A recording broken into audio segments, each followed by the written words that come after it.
부부라고 할까 그 정도로 가까워요. 사실은 예. 인자심 되고. 근데 뭐 이 내용을 모르더라도 모든 사람들이 다 느끼는 게 예. 지금 교수님 부부에 대해서는 너무 감사하고 그래서 들어오고 싶고 뭐 그런데 좀 여러 가지 쉽지는 않은 것 같습니다. 아무튼. 예. 네. 어려운 건 저희도 마찬가지고 다 같이 First, 그런 거 없습니다. 처음에 이 1, 2부를 사람들이 이해를 못하는데 그 영어가 힘들다고 그러는 거예요. 거기다가 우리가 번역해 놓은 게 이제 딴 사람들이 자기들이 번역한다고 다른 영어를 써가지고 또 번역을 하거든요. 그렇기 때문에 그게 더 혼돈이 되는 거예요. 그래서 예, 그걸 어떻게 해달라 그랬는데 우리가 어떻게 할 수가 아니 뭐 없잖아요. 번역하는 건 그거는. 자기 마음이지 그렇죠. 개인의 자유. 그렇죠. 예. 그래서 네. 길교회 목사님이 또 번역을 하고 있더라고요. 그쪽에 또 다른 영어로 길게 목사님도 번역을 하시나요? 번역을 하고 그 다른 영어로도 해놓은 게 있는데 읽다 보면 이게 시간을 물론 번역자의 능력도 상당히 중요하지만 시간을 얼마나 쓰는가도 참으로 중요합니다. 이분들이 예. 얼마나 시간을 쓰었는가 그것도 참 궁금하고. 근데 일단 그러니까 아, 좋게 번역하든 나쁘게 번역하든 네. 그 번역한 걸 읽은 사람은 거기에 익숙해져 가지고 예, 똑같은 용어를 계속 쓰게 돼요. 예. 그렇죠. 예. 그래서 참 그렇죠. 중요합니다. 저기 좋은 교수님 네, 제가 이제 뭐 많은 용어들이 있지만 그 예, 중에 이제 마인드에 대해서 예, 지성이라고 하는 게 굉장히 깊숙이 와닿아요. 저는 음, 지성 그렇게 마음이라고. 근데 이제 동양 사람들, 한국 사람들이 느끼는 그런 어떤 체감적인 인식이랄까, 이게 마음이면서 인격을 그러니까 어떤 때는 쭉 인격 아니 저기 지성이다. 근데 어떤 때는 이게 마음적인 부분이 어 내용상으로 포함이 좀 많이 느껴지는 부분들이 있거든요. 그런 때 이제 사뭇 조금 약간 이질감일까요? 그런 것 때문에 번역자들이 또 다른 번역에 대한 어떤 그런 자기 의견을 제시할 수가 있을 것 같아요. 자꾸 번역하려고. 예. 이 책에서 나오는 마인드라는 용어는 주로 이 영어로 얘기하면 브레인 작용을 얘기해요. 머리 작용. 예, 예, 예, 예. 예. 그리고 한국 사람들에는 그 천자문에도 나와 있다시피 마음심이라고 해요.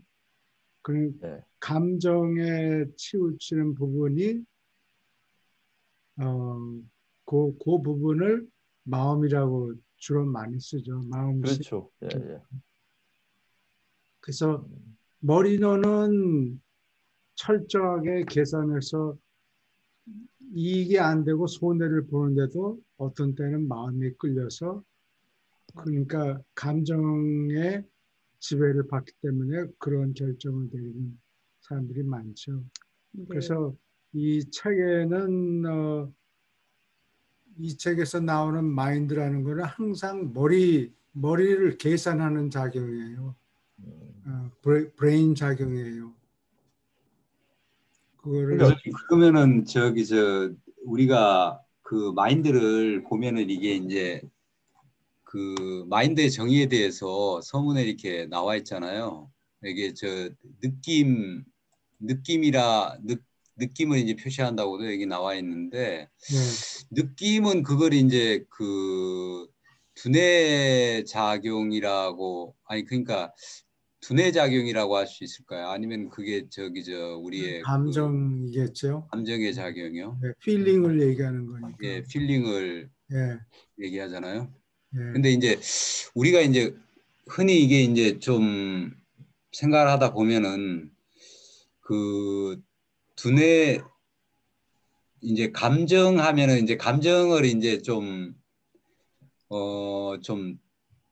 별로 조금 안 좋은 쪽으로 많이 사용을 하다 보니까 성질을 낸다든 그런 예, 거에 예, 예. 우리가 이제 뭐 주로 이제 동물적인 감정을 표현하다 보니까 이게 이제 감정이란 것이 좀 좋지 않은 것, 좀 동물적인 것 이렇게 이제 인식을 하는데 그거는 이제 용어의 어떤 씀의 차이고 실제 이게 이제 감정에서 이게 감정을 통해서 우리가 느낌을 가져오기 때문에 그 머리로 이해하는 것도 있지만은 하나님을 어떻게 보면은 그 우리가 느낌으로 좀 알아야 되지 않는가 하는 그런 생각이 좀 있네요. 근데 제 이제 저는 이제 생각에는요, 그 느낌이나 모든 것이 두뇌에서 명령에 의해서 거기에서 시작이 되는 것 같아요. 우리 어머니가 절 보고 손재주 좋다고 늘 그래요. 그래서 예. 그 우리 어머니는 손재주와 머리 작용을 따로 얘기합니다. 그래서 엄마 그 손재주 좋으면 머리가 좋아서 그리고 우리 어머니한테 응석 부리듯이 얘기했거든요. 그랬더니 화를 확 내시면서 우리 어머니는 집에서 어머니가 머리가 제일 좋다고 생각하는 분이에요. 근데 기분이 안 좋았어요. 예. 다른 사람은 특히 딸이 머리 좋다고 이렇게 얘기를 하면 그러면서 예. 어떻게 그게 손이 하는 거지 머리가 하는 거냐 그러시는데 그분들은 그 손작용이 머리의 명령에 의해서 움직이는 줄 몰라요. 마인드도 아마 그거하고 연결이 돼 있는 것 같아요. 그 느낌이나 그래 마음에 그런 작용이 그거하고 연결되어 있는 것 같아요. 제가 손을 쓰는 것이 머리 명령에 의해서 되듯이 관계가 없던 게 아닌 것 같아요. 근데 그 저희는 이제 지성 그 문화적으로 보면은 그 불교의 영향을 오래 받았잖아요. 예. 그렇죠. 예, 그러다 보니까 이제 불교가 어떻게 보면은 그 마음의 어떤 과학 이게 이제 하나님은 모르지만은 마음에 대해서 굉장히 연구를 많이 해놨거든요. 불교에 대해서.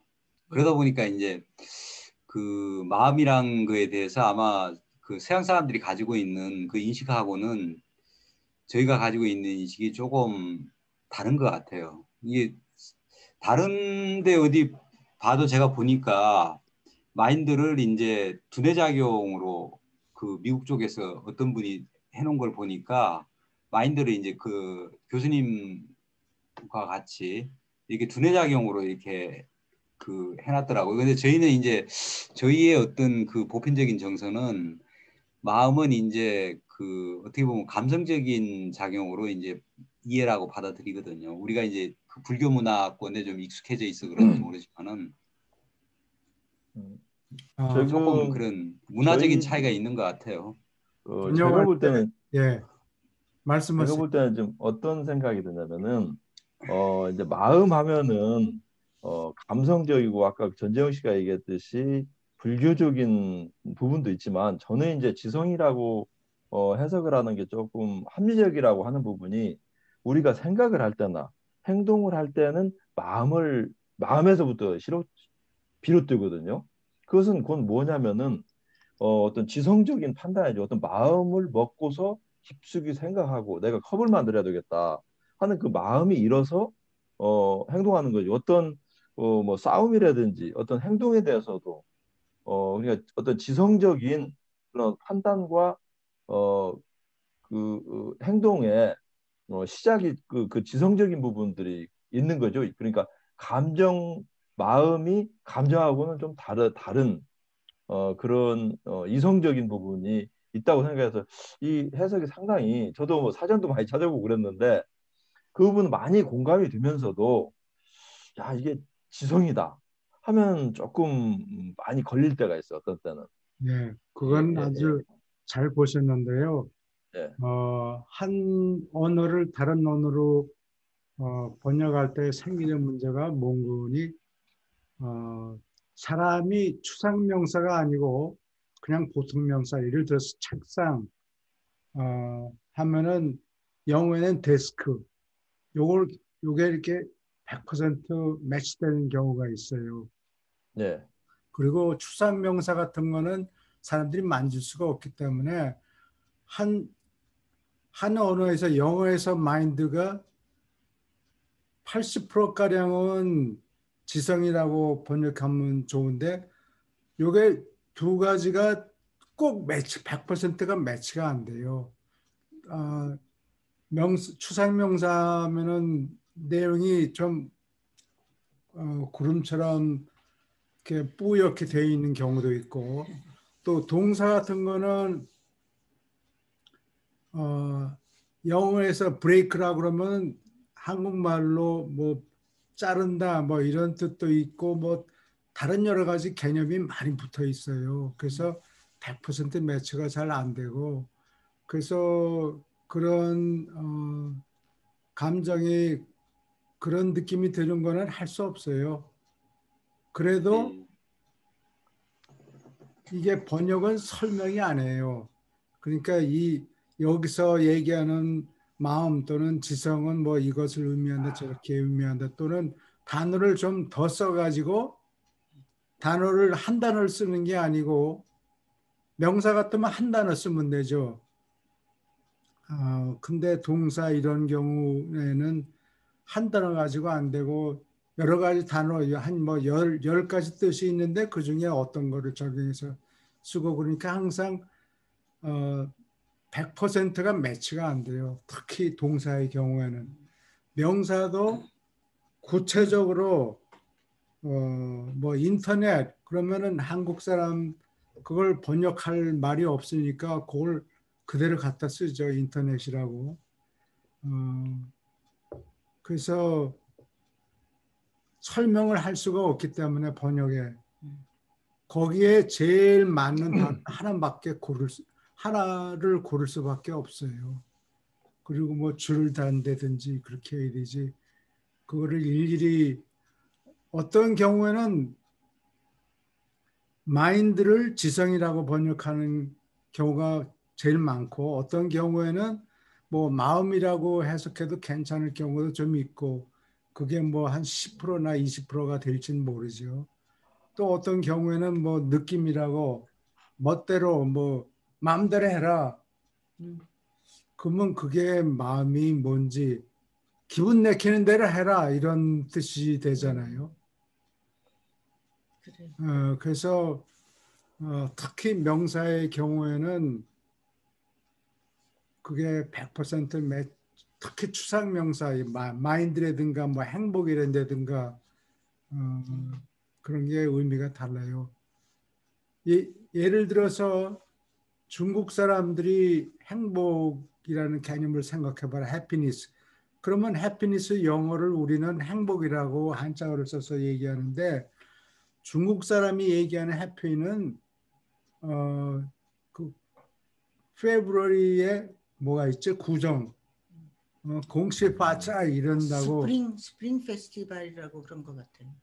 춘절. 춘절. 근데 공시 파자이라고 그런 말이 있어요. 그게 뭔 거니? 파자이가 발재예요. 재물이 많이 늘어나라. 나기를 축하한다. 공시. 그러니까 이 사람 중국 사람들이 우리가 똑같은 낱말을 써서 행복이라고 말을 쓰는데 중국 사람들이 생각하는 행복이라는 거는 돈이 막 들어오는 게 행복이에요. 우리하고 개념이 달라요. 돈이 들어오면 우리도 행복하죠. 네? 아니 물론 근데 한국 사람들이 행복이라는 거는 돈만이 아니고 돈도 있으면 좋고 또 다른 뭐 가족이 뭐 같이 평화롭게 잘 살고 이런 개념이 같이 붙어 있지. 중국 사람들처럼 이게 그냥 100% 돈이 많이 들어오는 걸 이런 거를 이렇다고 생각하지는 않는다고. 그 사람들 각 언어마다 거기에 비슷하게 매치가 그 순간 그 문장에서 이렇게 잘 매치가 되는 낱말을 써야 되는 거지. 항상 사전같이 컴퓨터 같은 공식으로 무슨 말은 마인드는 항상 지점으로 번역한다. 이렇게 되면 곤란해요. 그래서 이 책에는 마인드를 지성이라고 대부분 번역하지만 어떤 때는 또 다른 말로 네버 마인드를 지성을 어떻게 하지 말라 이런 게 아니고 걱정하지 말라. 이렇게 얘기해야 되는 거죠. 그러니까 번역하는 그 문맥에 따라서 다르게 써야 돼요. 일반적으로는 같은 낱말로 번역하더라도 100%가 일률적으로 기계적으로 번역하지는 않아요. 기계적으로 번역하면 이제 문제가 생기죠. 그렇죠. 엉뚱한 해석이 될 수가 있죠. 네, 그래요. 예, 알겠습니다. 예. 그 영화 교수님, 예. 영어하고 그 한국 거하고 한글하고 이렇게 비교를 해보시면은 예, 한글이 훨씬 더 표현이 좀 풍부하지 않나요? 그 형용사라든가 뭐 여러 가지 색이라든가 이런 거 표현할 때. 예, 형용사가 한국 사람들은 잘 발달되어 있는데 예를 들면은 예, 예, 에스키모 사람들은 항상 눈 속에 살고 있으니까 예. 눈을 설명하는 낱말이 뭐 20개가 넘는다 그러는 것 같아요. 아, 근데 그래요? 예, 한국에서는 그렇게까지 눈을 자세히 표현할 필요가 없거든요. 그래서 한방 그렇죠. 눈이 온다, 무슨 뭐 그렇죠. 빈눈깨비 뭐 이렇게 몇 개밖에 없어요. 근데 예, 예. 인디안들은 에스키모들은 눈의 모양을 설명하는 낱말이 많다고 그래요. 우리는 거기다가 눈이 아유, 저희는 이제 똑같은 푸른색도 뭐 푸르스름하다, 뭐 여러 예, 가지 표현들을 쓰잖아요. 뭐 예, 이게, 참 근데 많아요. 영어에는 그런 표현들이 없죠. 없어요. 그런 그래서 식으로 표현이 안 분명히 되죠. 있어요. 이게 영어는 무슨 상태를 그림이 있어요. 표현할 때 그저 근처에 가까이 가는 정도지 그 아픈 곳을 꼭 꼬집어서 긁어주질 않아요. 영어가 영어가 그냥 그 영어하고 차이니즈하고 그런 면에서 그냥 두리뭉실하게 넘어가요. 그래서 예를 들어서 이 책에도 보면 알지만 사람들이 얘기할 때 그냥 때린다가 영어에는 때린다라는 동사는 있지만 콱 때린다 이런 말이 없어요. 뭐 기분이 날 것 같다. 붕이란 말이 없어요. 영어에는 붕 떠서 붕이 어디 있을 수가 없죠. 예, 느낌이니까. 예. 예. 확 조지고 싹이 나는 거를 그냥 아예 빨간 뭐 뭉게부린 이런 그림씨 같은 게 영어에는 없기 때문에 네. 번역하는 게 그런 거는 메꿔줘야 돼요.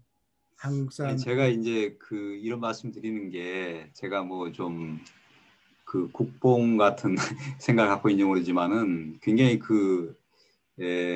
어떤 상태라든가 감정이라든가 이런 걸 묘사하는 게 굉장히 그래 우리나라 사람들은 그렇게 디테일하게 좀 묘사를 하잖아요. 예, 이게 이제 그 유라시아서 공부를 해보면은 그 진화돼서 올라가면 올라갈수록 용어가 숫자가 늘어나잖아요.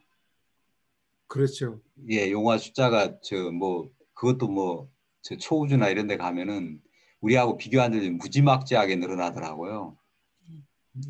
그러니까 그 어떤 사물이나 뭐 상태를 이렇게 표현할 때 아주 정밀하고 정교하게 그냥 표현을 한다는 거죠. 그렇기 때문에 그 우리는 뭐 그 A로부터 똑같은 이야기를 듣더라도 B는 이제 그 얘기를 듣고 자기가 이제 그 마음속에서 그래서 그 사람이 봤던 것과 똑같은 상태가 안 되는데 위로 올라가면 올라갈수록 진화해서 올라가면 올라갈수록 그 표현이 굉장히 정교해지면서 이게 우리가 사타니아에 가면은 이제 우주 방송이 나오는데 뭐 말로 하면은 그게 그 광경이 보인다고 그러잖아요. 이 글로 이렇게 뉴스 같은 게 나오면은 그 광경이 직접 이렇게 보인다고 할 정도로 아주 그냥 이게 언어라든가 이런 소통 수단이 굉장히 점점 더 진화했다는 증거가 좀 정교해지는 것 같아요. 예, 예, 그게 그 언어 표현 언어를 속에서도 연습했죠. 예, 그거를 좀 찾을 수 있는 것 같아요. 그래서 그 우리가 굉장히 한민족이 이렇게 조금 정교한 언어를 쓰고 있다는 거는 좀 더 그러니까 그 빨리 좀 진화할 수 있는 어떤 그 문화적인 잠재력을 가지고 있는 거 아닌가? 제가 잘못 생각하고 있는 건가요? 하여간 뭐 그런 예, 생각이 좀 드네요. 그렇기도 하겠네요. 예. 예, 이순석 씨가 또 들어오셨네요. 손은 들어서 안 보이고. 그 비디오는 꺼놓으신 것 같아요. 아, 그래요. 예. 그럼 손이 그러면 올라옵니다. 어디 슬슬 예. 예. 시작해 볼까요? 107편 3장 할 차례 맞죠? 이 박사님? 네. 예, 두 문단씩 읽어주세요. 거기 3장에 3절부터 할 차례예요. 그래요?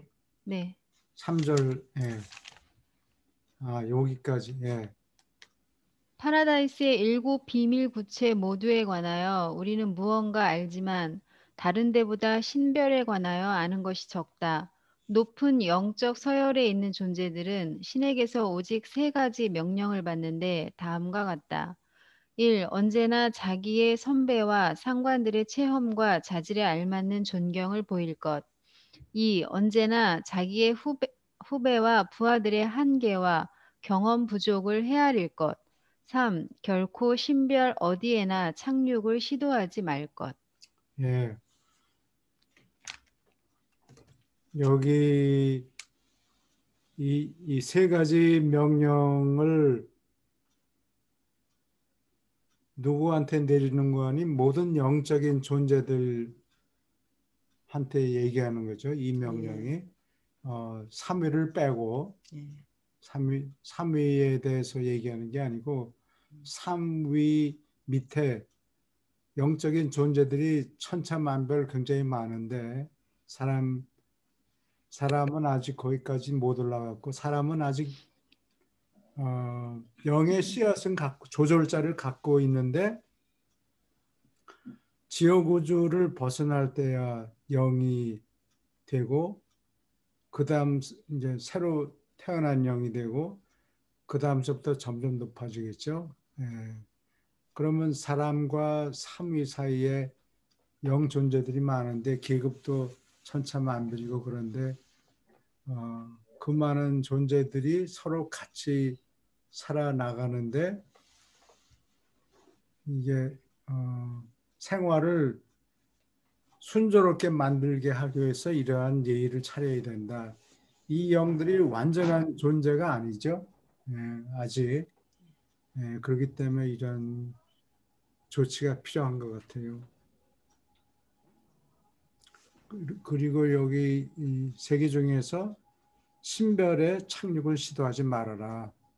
여기는 신별은 이게 디비닝턴을 번역한 건데 튼 하면 워싱턴 뭐 이런 튼이 타운이라는 뜻이에요. 그러니까 디바인 신성한 존재들이 사는 타운 디비닝턴 그런 뜻이에요. 그래서 신별이라고 여기 적어놨네요. 여기 신별에 착륙을 하지 말라. 왜냐하면 거기는 조절자를 어떻게 만드는지 조절자가 거기가 고향이에요. 조절자가 거기서 태어난다라고 얘기할 수밖에 없는데 태어나는 건 아니에요. 조절자는 태어나는 게 아니고 부모가 없고 하나님을 조각낸 거기 때문에 태어난다고 얘기할 수는 없는데 우리는 거기 그러한 개념을 표시할 만한 단어도 없고 그러한 생각을 머릿속에서 잉태된 적도 없고 그렇기 때문에 말하기가 상당히 힘들죠. 여기 조절자가 하나님 아버지가 어떻게 자신을 조각을 냈는지 뭐 이런 것들이 비밀이 여기 담겨 있으니까 거기 내려오지 말라는 거예요. 그렇죠. 비밀인 거죠. 니들이 와야 뭐 아무것도 눈에 보이는 거 없고 그러니까 아예 오지도 말아라. 그런 것 같아요. 그리고 선후배 사이에 높은 영존재와 낮은 영존재들 사이에 예절을 지켜라. 그 전에 우리가 공부 시간 하나서 1부 공부하고 2부에 들어갈 땐가 그때였는데 그때 마침 제가 이걸 읽었어요. 그래서 신별의 소유자들은 실출 한 번도 하지 않는 분들인데 여기 이런 걸 만들어 놨다. 그 언제나 자기 선배와 상관들의 체험과 자질에 알만한 존경을 보일 것. 그리고 후배에 대해서 한계와 경험 부족을 헤아릴 것. 그래서 이것을 집어넣고 또 사람들이 조직을 할 때는 어떤 그 룰을 정하잖아요. 그래야지만 문제가 적어지고 서로 관계가 좋아질 것 같아서 만들었는데 오케이. 그만큼 그게 했으면 있었죠? 됐고, 예. 어디에? 여기 좋다고 생각하세요? 그런 거에.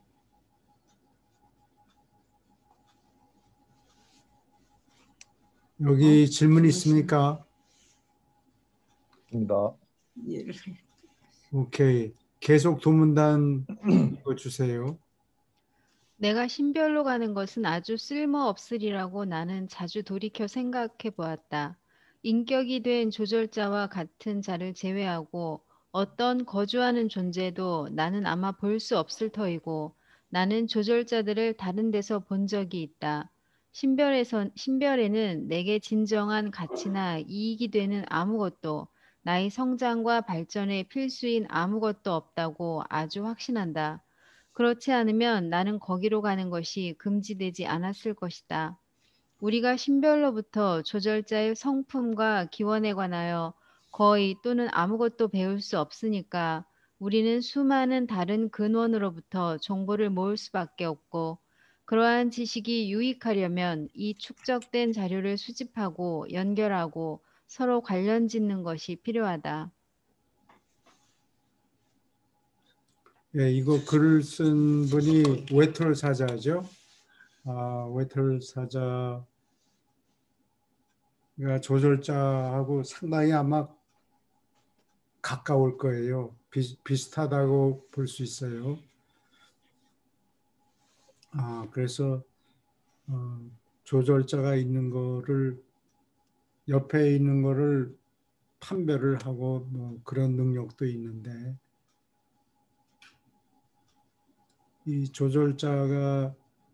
조절자를 포함해서 다른 존재들도 이 신별에 내리면 안 돼요. 그래서 왜 자기가 가면 안 되는가 그걸 설명하죠. 자기가 가봐도 거기서 득이 될 게 하나도 없다. 그런 조절자도 얘기예요. 혼자서 일하시는 거죠?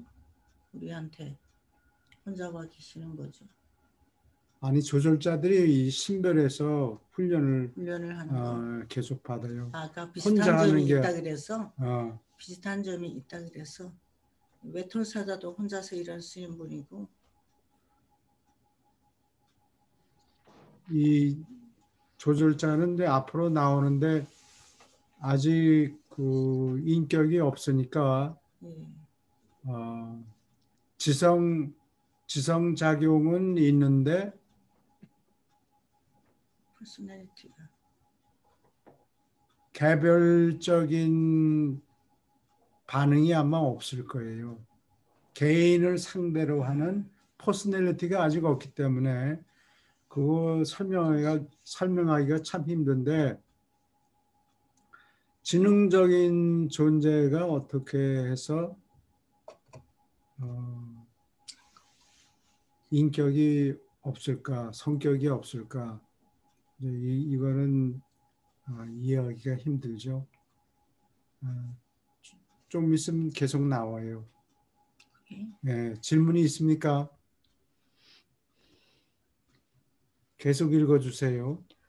생각 조절자가 나타낸 용맹과 지혜는 그들이 엄청난 규모와 범위의 훈련을 거쳤음을 가리킨다.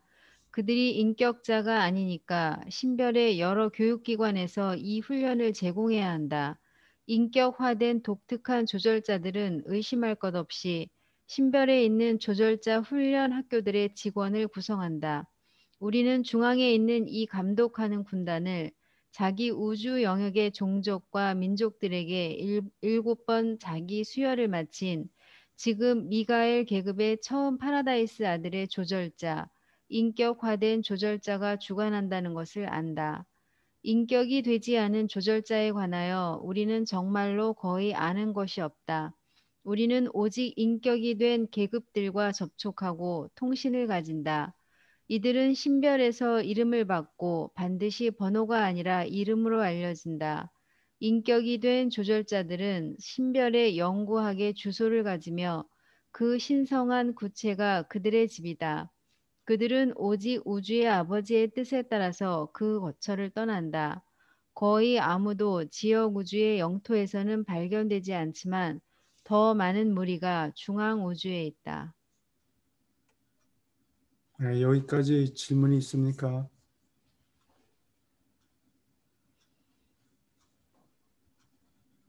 이게 신별에 있는 신별에서 조절자가 조각이 되어 가지고 태어난다면 우리 태어난다는 표현이 좀 이상하긴 한데 하여튼 조각이 되면은 개체가 되지만 아직 인격이 없기 때문에 개체에서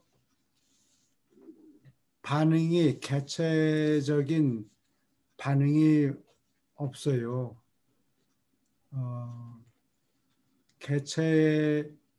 개체가 주위에 있는 환경에 반응하는 거는 인격이 있어야 돼요. 인격 수준 정도가 돼야 되는데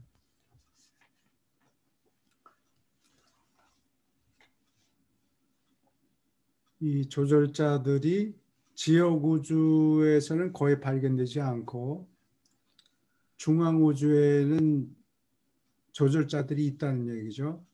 거기서 무슨 훈련을 받는지 모르지만은 신별에 있고 중앙 우주에서 좀 활동하기도 하고 그렇지만 지역 우주까지는 오지 않는다는 얘기예요. 물론 사람에게 깃들려고 사람의 지성에 깃들려고 조절자들이 파송받는 경우는 있죠. 그렇지만 그거를 제외하고 무슨 다른 활동을 벌인다든가 이런 거는 없어요. 지역 우주에서는. 불 좀 켤까요?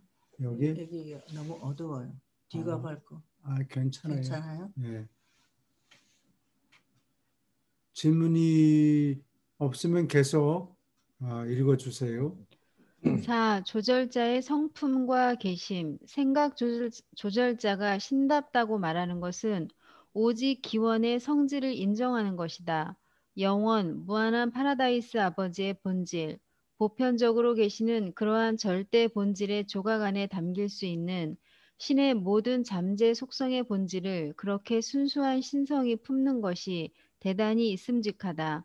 조절자의 실제 근원은 무한한 것이 틀림없고 진화하는 필사자의 불멸하는 혼과 융합하기 전에는 조절자의 실체가 절대성에 가까움이 틀림없다. 조절자는 보편적 의미에서 신의 의미로 보아 절대자는 아니지만 조각난 성품의 가능성으로 보면 그들은 아마 참으로 절대적인 자이다. 그들은 보편성이 제한되어 있지만 성품은 제한되지 않았다. 바깥으로 뻗는 성질은 한정되어 있지만 의미, 가치, 사실을 집중하는 성향을 보면 그들은 절대적이다. 이 때문에 우리는 때때로 신이 주신 선물을 아버지의 제한된 절대 분신이라고 일컫는다.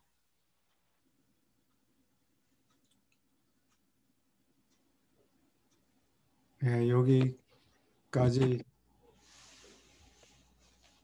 논평하실 게 있습니까? 질문이나 그러니까 여기 이 느낌으로는 조절자는 제한적인 어떻게 보면 신이네요. 예, 무한한 지혜도 내적으로는 가지고 그런 걸로 좀 이해가 되는데요. 예. 예, 그렇게 바깥으로 표현되는 부분은 제한이 돼 있지만 예. 가능성으로 보아서 무한하고 제한되지 않았다. 그러니까 인간들은 보통 다 상대적으로 절대적이잖아요.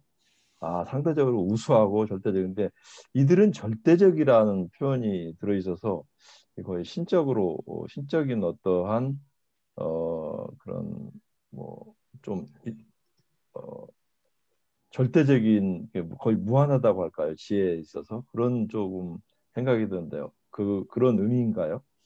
절대 이 책에서 절대적이라는 거는 예, 시공의 시간과 공간의 지배를 받지 않는다 그런 뜻이에요. 예, 음, 그러니까 파라다이스에서 지구까지 오는데도 시간이 걸리질 않는 거예요. 시간이 예. 실제로는 뭐 얼마큼 걸리긴 하는데 그거는 오는데 시간이 걸리는 게 아니고 와서 어디 절차를 밟느라고 수속하는 데 시간이 든다는 거예요. 예. 파라다이스에서 여기까지 네. 오는데 드는 시간이 아니고 등록하고 순서를 기다리고 그래야 아. 되기 때문에 들어가는 시간이라고 그래요. 그래요? 하나님의 분신이기 때문에 그런 거죠. 그러니까 이 유라시아를 보면서 영원하고 무한하고 절대적이고 이런 것은 인간들이 뭐 그건 다 감히 헤아릴 수 없는 부분인데 여기서 의미, 가치, 사실을 집중하는 성향을 보면 그들은 절대적이다라는 표현이 있잖아요. 예, 이 절대적이라는 것이 항상 읽으면서 조금 다는 못 느끼겠어요. 절대적이라는 게. 예, 당연하죠. 근데 조절자가 오는 게 시간이 안 된다는 것은 어디서 느끼느냐 하면 사람이 어릴 때 한 4~5살 사이에 그 도덕적인 결심을 할 때 동시에 조절자가 오고 동시에 그러니까 시간이 안 된다는 얘기 아니에요. 거기가 그렇지. 안 된다는 얘기가 거기 느껴져요. 동시에 조절자가 있고 우리에게 혼이 발생한다는 거, 태어난다는 거, 우리 동시에 일어난다 그랬어요. 그러니까 시간이 안 된다는 게 맞는 것 같아요. 우리가 죽을 때는 이제 뭐 우리 혼은 세라핌 천사가 저택세계로 데려다 준다고 하는데 얘네들은 그러면 자기들 혼자서 내려오는 거네요. 어느 신별이라는 곳에서. 천사? 신별에서 오고 우리가 죽으면은 조절자는 조절자 몸이 조절자가 아니고 저기 천사? 세라핌 세라핌. 수호천사는 그 몸 자체가 하드 디스크나 마찬가지예요. 그러니까 만사를 다 기록해요. 천사 몸에? 나중에 그 기록한 거를 그 수호천사가 가져가죠. 다음 세계로. 근데 이제 얘네들이 도덕성이 어린 아이들이 도덕성이 딱 생길 때 얘네들이 내려올 때 자기들이 경험이 있는 조절자하고 경험이 좀 적은 조절자라든지 자기 성향에 맞는 그 인격체한테 내려올 거 아니에요. 그때는 자기들이 임의대로 자기 판단에 의해서 내려오는 건가요? 아니면 배정을 해서 내려오는 건가요? 하나님의 명령? 그게 자원에서 오는 거 아니겠어요? 어디서 그렇게 읽은 것 같이. 그러니까 자기들이 판단을 해서 유죄인자를 판단하든지 뭘 판단하든지 그래서 그 자기들이 그런 판단권이 있네요. 자기들의 어떤 주체적인 의식이. 네, 의지가 있다고 그래요. 그러니까 네. 자유의지가 있다는 것은 취사 선택하는 권한이 있다는 얘기죠. 그건 인격이 있다는 거 아닌가요? 퍼스널리티가. 인격이 아니면서 네. 인격을 가지는 거는 시공세계에 와야 그의 환경에 반응하느라고 생기는 거고 조절자가 가지고 있는 결정 능력이라든지 의지는 신별에서부터 아마 가지고 있을 거예요. 네, 알겠습니다. 예, 오케이. 계속 두 문단 읽어주세요. 아무 조절자도 파라다이스 아버지께 불충한 적이 없다.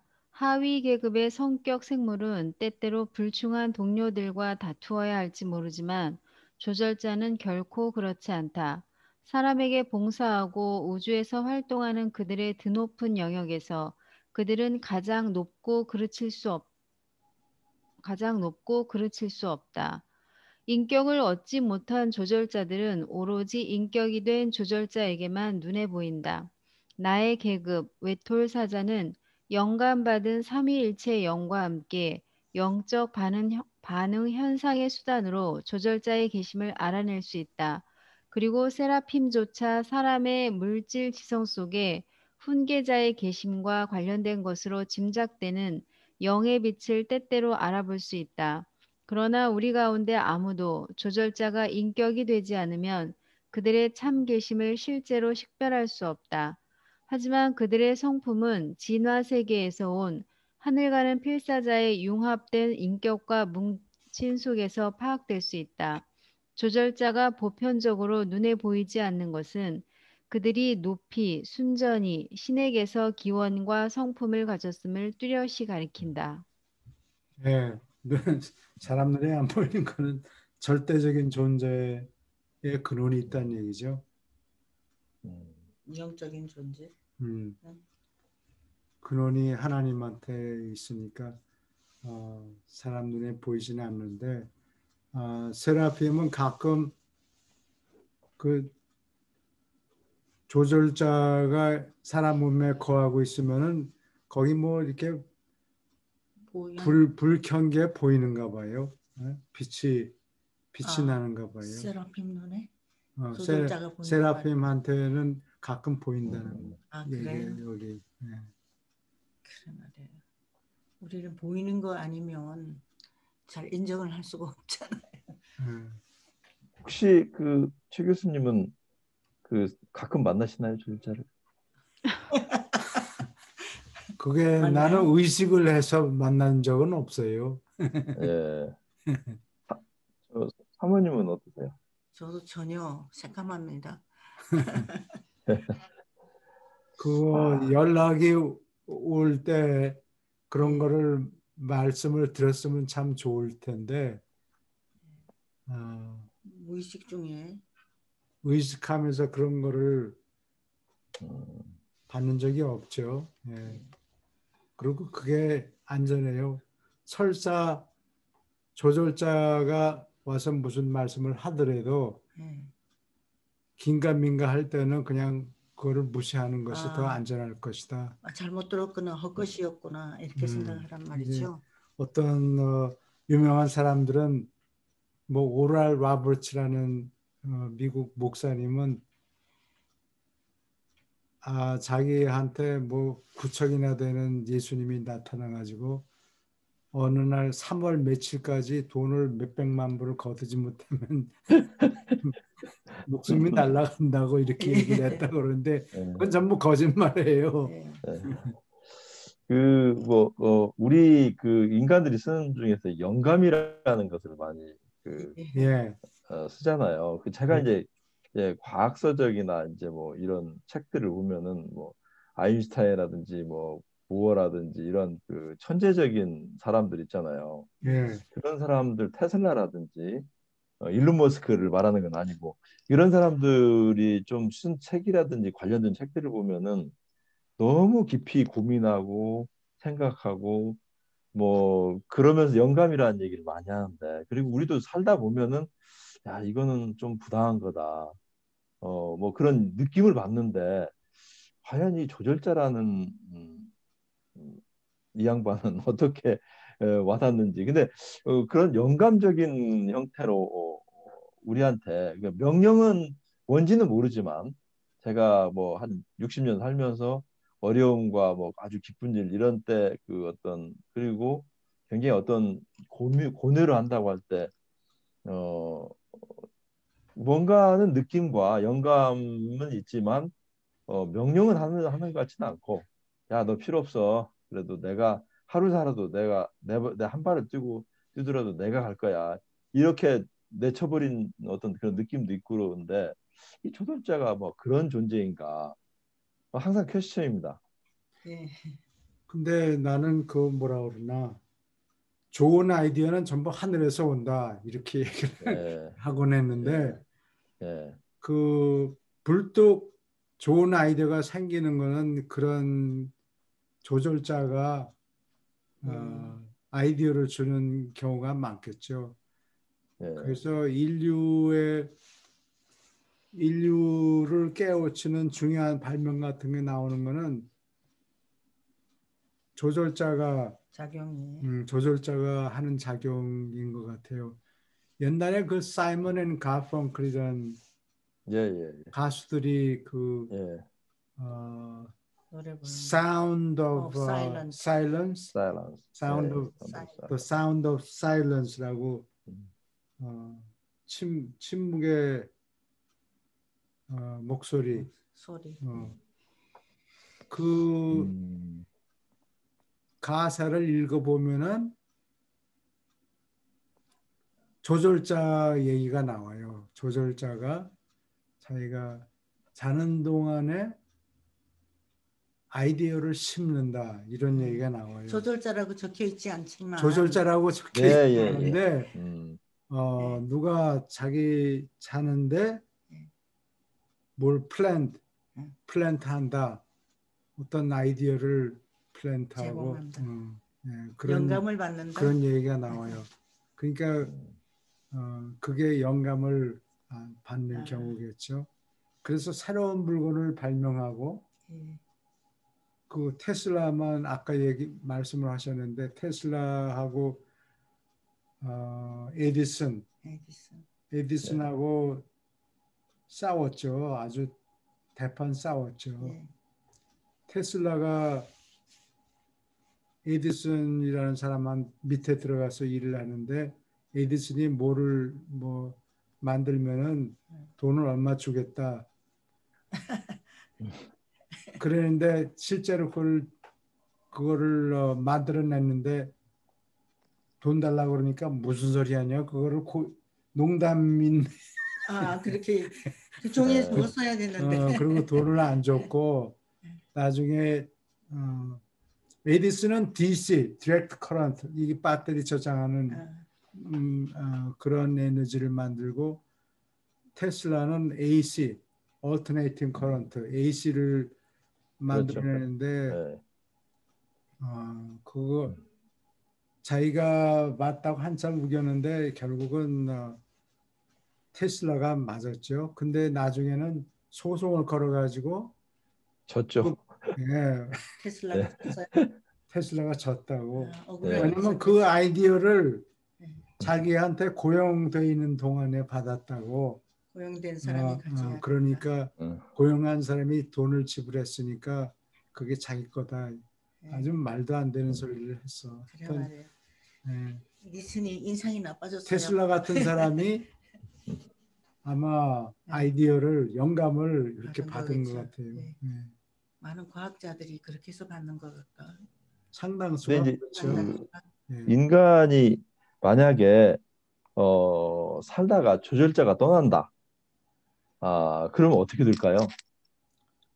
그러면 사람들이 거칠어져 가지고 조절이 안 돼가지고 사람들이 거칠어져 가지고 아마 사회가 붕괴돼서 원시 사회로 돌아갈 것이다.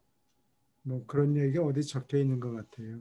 그러니까 그 어릴 때 그 도덕성이 형성이 되면서 조절자가 내려오고 그런데 만약에 사람들이 많이 살다가 조절자가 갑자기 붕 떴다. 그러면은 이게 어떨까 하는 그런 생각이 잠깐 들었습니다. 사회가 붕괴될 것이다. 뭐 이런 말씀을 어디 적어놨는데. 그럼 현재도 그 조절자가 들어왔다가 그 뭐 조절자의 뭐 말을 너무 안 듣는다거나 뭐 했을 때 실제로 떠나는 경우가 있나요? 없죠. 그런 경우도 있다고 그래요. 그러니까 그래요? 전혀 가능성이 없을 경우 그냥 아주 까놓고 하나님에 대항해서 싸우려는 사람, 뭐 그런 사람들이 가끔 있겠죠. 히틀러. 그런 경우가 아니라도 지금 그 병원에 그 뭐 요양병원 같은 데 보면은 거의 의식이 없다든지 의식이 있어도 조금 정신적인 심리적인 상태가 일반인들하고 할 수 없는 존재들이 많거든요. 저 사람이 과연 사람일까 하는 그런 사람들이 많은데 예. 그런데 조절자가 있을 필요가 없다고 생각해요. 뭐 생각을 가지고 뭘 움직이는 게 있어야죠. 그분들은. 식물인간을 얘기하는 거예요. 거의 그런 사람들이 참 허다합니다. 제가 예. 뭐 저희 모친부터 장모님 이런 거 해서 좀 많이 다녀보면은 그 많은 수십 명이 그렇게 있습니다. 한 방에 그런 사람들이 있는데 저기에는 과연 조절자가 계실까? 조절자가 그런 지성 속에 있는데 지성이 네, 일종의 그 그릇 같은 거예요. 예, 그릇 속에 담겨 있는데 그릇이 때때로는 망가지거든요. 그릇이 깨진다든가 그러면은 예를 들어서 정신병, 정신분열증이 있다든가 제대로 지성작용을 못하게 되면 그냥 떠나고. 그건 죽은 상태네요. 사람이 하늘에서 보고. 그렇죠. 예, 조절자가 있을 자리가 없는 거군요. 없어서 떠나는 경우가 있고 또 그냥 아예 마음 먹고 하나님한테 대들겠다고 가망이 없는 사람이 전혀 있는 거죠. 그리고 아까도 얘기가 나왔지만 그 도덕적인 결정하고 신의 존재하고는 이게 꼭 필요한 것 같아요. 그러니까 신이 마음속에 신이 사람한테 거하지 않으면 도덕적인 결정을 내릴 수가 없다는 얘기예요. 근데 그렇지 않다고 그런 사람들도 많이 있는데 도덕적인 결정을 한 번이라도 내려야 그 사람한테 조절자가 깃들 기회가 생기는 거죠. 근데 죽어도 도덕적인 결정을 하나도 안 내리는 사람, 아주 동물 같은 이를 악물고 나쁜 놈이 되겠다고 부도덕한 결정을 내린 사람한테는 조절자가 오질 않는다고. 그런 사람이 있을까요? 있죠. 그러니까 동물 주는 거지. 동물. 그렇죠. 그리고 좀 마지막으로 한번 제가 이거 읽으면서 아마 그 유란시아를 접하면서 저는 대부분 사람들이 많이 생각하려고 했는데 조절자하고 참 교류를 많이 하고 싶거든요, 사실은. 아니 그래야 뭐 조금 그래도 제대로 살다 가지 않나 그런 생각이 들어요. 그래서 이 조절자하고 어떻게 하면은 조금 교류를 하고 그래서 이제 명상이라든지 자기를 고요한 상태로 만들어서 그 어떤 삶의 판단, 어떤 그 봉사적인 마음, 사랑의 마음 이런 거를 그 조금 더 그 발전적으로 생각한다면 진화 발전적으로 생각한다면 그래도 유란시아스를 보는데 좀 조절자하고는 좀 많이 접해야 되지 않느냐. 그런데 이게 보이지도 않고 뭐 어째도 모르잖아요. 얘가 도대체 어떤 건지. 뭐 그러니까 그 부분에 대해서는 좀 엉뚱한 질문인 것 같습니다만 어떻게 좀 말씀을 하실 수 있겠어요? 그런 태도를 가지는 것이 조절자하고 통신하는 데 도움이 된다고 그래요. 그 말씀은 별로 저한테는 도움이 안 되는데. 의식하지 못하고 아까 얘기했듯이 이 책에도 물론 적혀 있죠. 그 The Sound of Silence에 나오지만 다른 동안에 씨앗을 뿌리는 거예요. 조절자가. 아니 근데 무조건 자는데 씨앗을 뿌리는 게 아니라 그만큼 그 예술가들 그런 뭐 시를 쓴다든지 작곡을 한다든지 이런 사람들은 끊임없이 고뇌하고 생각하고 기쁨 속에서 아니면은 접근을 하니까 잘 때 뿌려주지 그냥 멀쩡하게 사는데 대부분 사람들은 개꿀이나 그렇지 그렇지 못하잖아요. 그래서 아까 저도 그 말씀을 드리려고 했는데 그 과학자 뭐 발명 중에 상당수가 그 하늘에서 영감의 형태로 줄 수 있다고 말씀을 하셨었잖아요. 근데 지금 송 선생님 말씀하신 것처럼 아무에게나 주는 게 아니라 항상 그거에 대해서 뭔가를 찾으려고 노력하는 사람들한테 결국은 주는 거잖아요. 그래서 결국은 이 조절자하고의 연락도 항상 그런 방향으로 내가 뭔가를 계속 추구하고 노력하고 하면 나는 느끼지 못하지만 뭔가 대답을 내가 그런 생각을 할 수 있도록 예, 모르는 사이에 주지 않을까라는 생각이 들어요. 예, 의식하지 못하고 조절자의 한테서 대답이 오는데 그걸 그 순간에는 의식을 못하는 거예요. 근데 시간이 지나면 자기가 기도하던 것에 대한 답이 왔다는 것을 시간이 훨씬 지난 다음에 느낄 수도 있어요. 느낄 수 있다고요. 그 대화가 그러니까 뭐 깊다는 것도 우리가 그런 것 같아요. 기도하고 그러기 때문에 뭐 명상하는 거 아니겠어요? 예수님 편에 보면 예수님이 뭐 기도하고 명상을 자주 하셨으니까.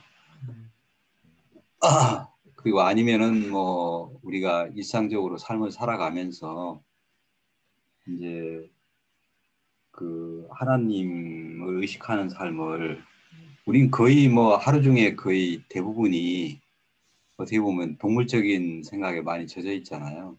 예, 근데 이제 조금 그 이주영 선생님 얘기같이 좀 방향을 그쪽으로 잡아가지고 좀 의식적으로 안 되지만은 억지로라도 하려고 하는 노력하는 삶을 하다 보면은 뭐 그런 기회가 주어지겠죠. 어느 날 갑자기 어떤 나한테 사람이라는 인연이 다가오든지 사람을 어제 통해서 예 그렇죠. 그게 이제 가장 빠른 게 이제 사람이고 어떤 또 유란시아서 같은 책이 나한테 다가오든지 그렇죠. 뭐 이런 어떤 아니면은 뭐 자고 났는데 교수님 말씀같이 제 머릿속에다 갑자기 뭘 집어넣어가지고 좀 이렇게 생각이 갑자기 좀 자고 났는데 좀 달라졌다든가 뭐 이런 그런 것 같습니다. 정말 그 이주영 선생님 말씀대로 그 부분 굉장히 공감을 하고 어, 어떻게 하면은 조절자와 각자가 교류를 조금 더 많이 하고 그러면 삶 속에서 더 하느님을 더 생각하고 하느님 생각하면 당연히 뭐 그렇게 들으라고 믿는데 아무튼 이게 항상 한번 여쭤보고 싶었던 내용이었습니다. 이상입니다. 예, 하나님이 이렇게 우리에게 주시려고 하는 거하고 우리가 원하는 거하고 딱 마주칠 때 이 예, 벌어지는 예, 거잖아요. 예. 근데 예, 예, 조절자가 음, 음, 주는 대답은 이 사람이 무엇을 달라고 기도하는가 그 얘기를 다 들었으니까 조절자는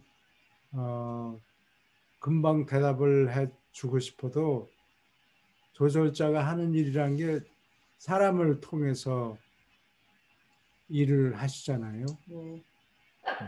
그러니까 그 대답에 관련된 사람들을 동원하는 데는 시간이 걸려요. 예.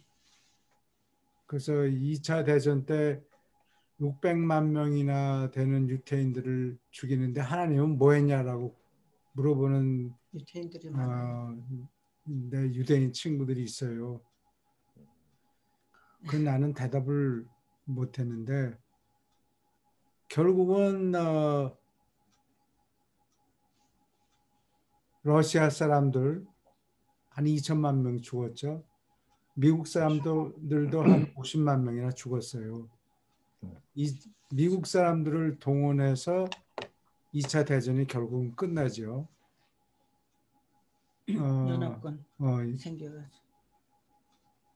그러니까 이 많은 사람들을 동원하는 데 시간이 걸리는 거예요. 기도는 그동안에 열심히 여러 사람이 했을지 모르지만 그 기도에 대한 대답이 순간적으로 하늘에서 뭐가 펑 터지는 게 아니고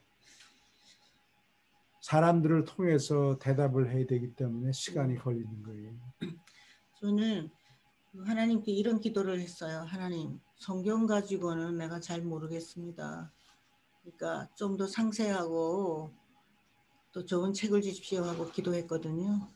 그런데 그 책이 얼마 있다가 그 즈음에 제 선생이 사가지고 왔잖아요.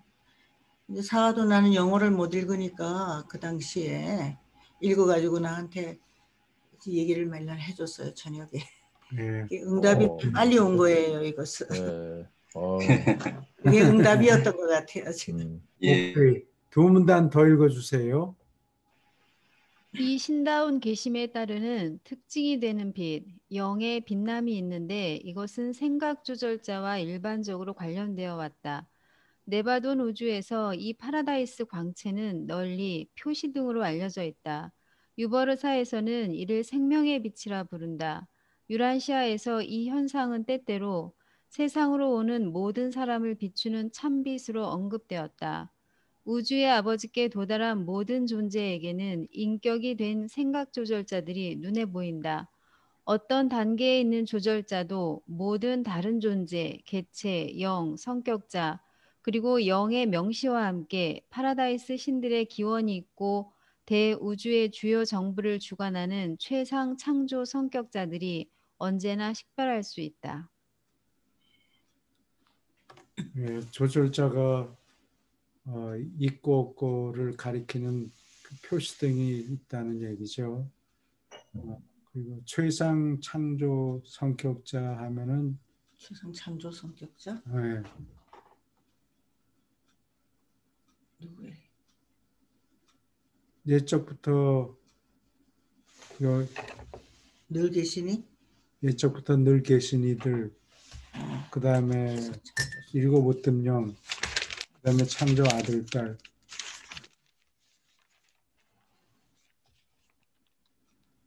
그런 존재들은 조절자들이 자리에 있고 없고를 식별할 수 있다. 그런 얘기예요. 3위 일곱 어떤 근데 적도 늘 계시니 3위 일곱 어떤 3위. 이분들은 늘 알 수 있는 3위 일곱 어떤 적도 늘 계시니 그 다음에 창조 아들, 딸. 창조 아들 딸 이게 예수님하고 성령 이런 말이죠. 이런 거 한 분씩 짚어주세요. 까먹으니까. 이 존재들은 조절자들이 자리에 있는 것을 식별할 수 있다. 예. 네. 오케이. 마저 읽어주세요. 조절자의 깃드심의 참된 중요성을 너희가 깨달을 수 있는가?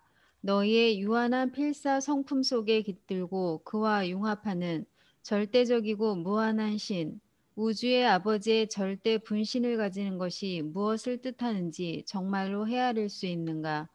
필사 인간이 전체 우주의 실존적 원인의 실제 분신과 융합할 때 전례 없고 상상할 수 없는 그런 협동관계의 운명에 결코 아무런 한계가 지워질 수 없다.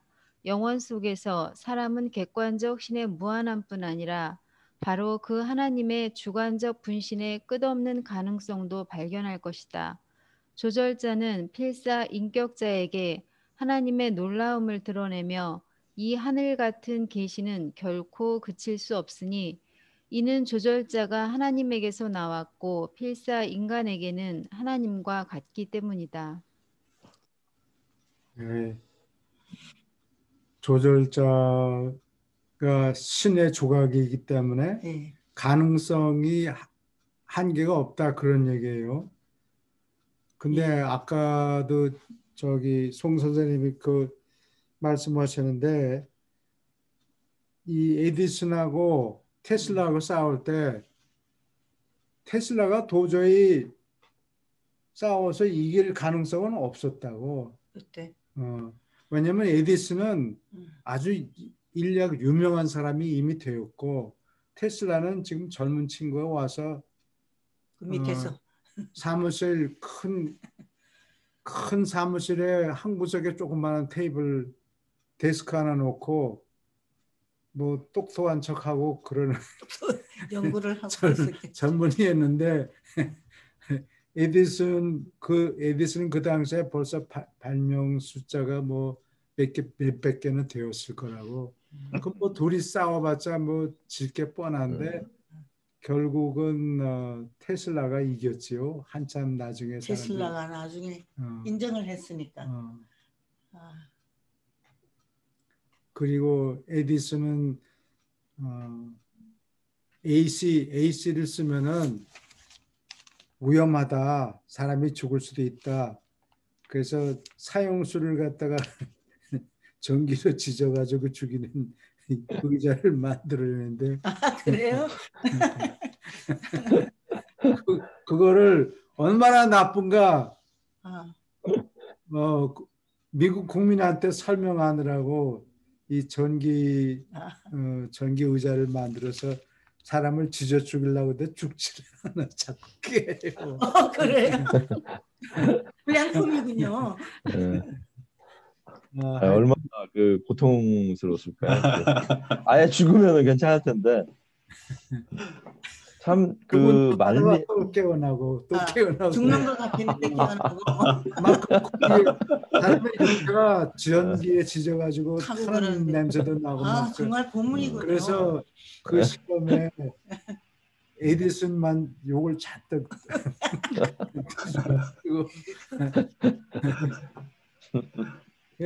테슬라가 한 거는 정말 그 아이디어를 하늘에서 내린 것 내린 것 같아요. 같아요. 테슬라가 에디슨은 AC를 쓰고 테슬라는 뭘 쓰고.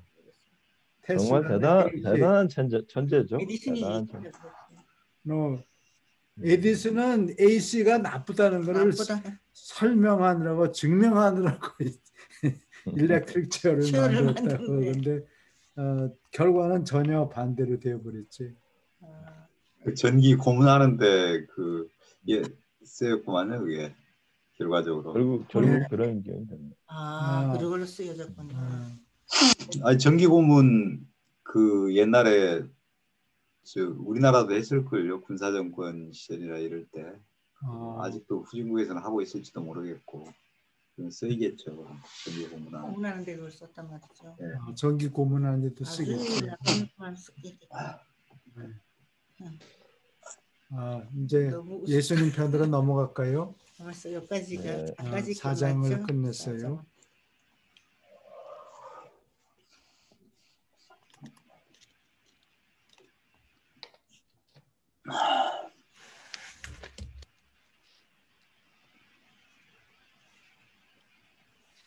이번에는 어디 마지막 만찬 할 차례인가요? 179편? 네.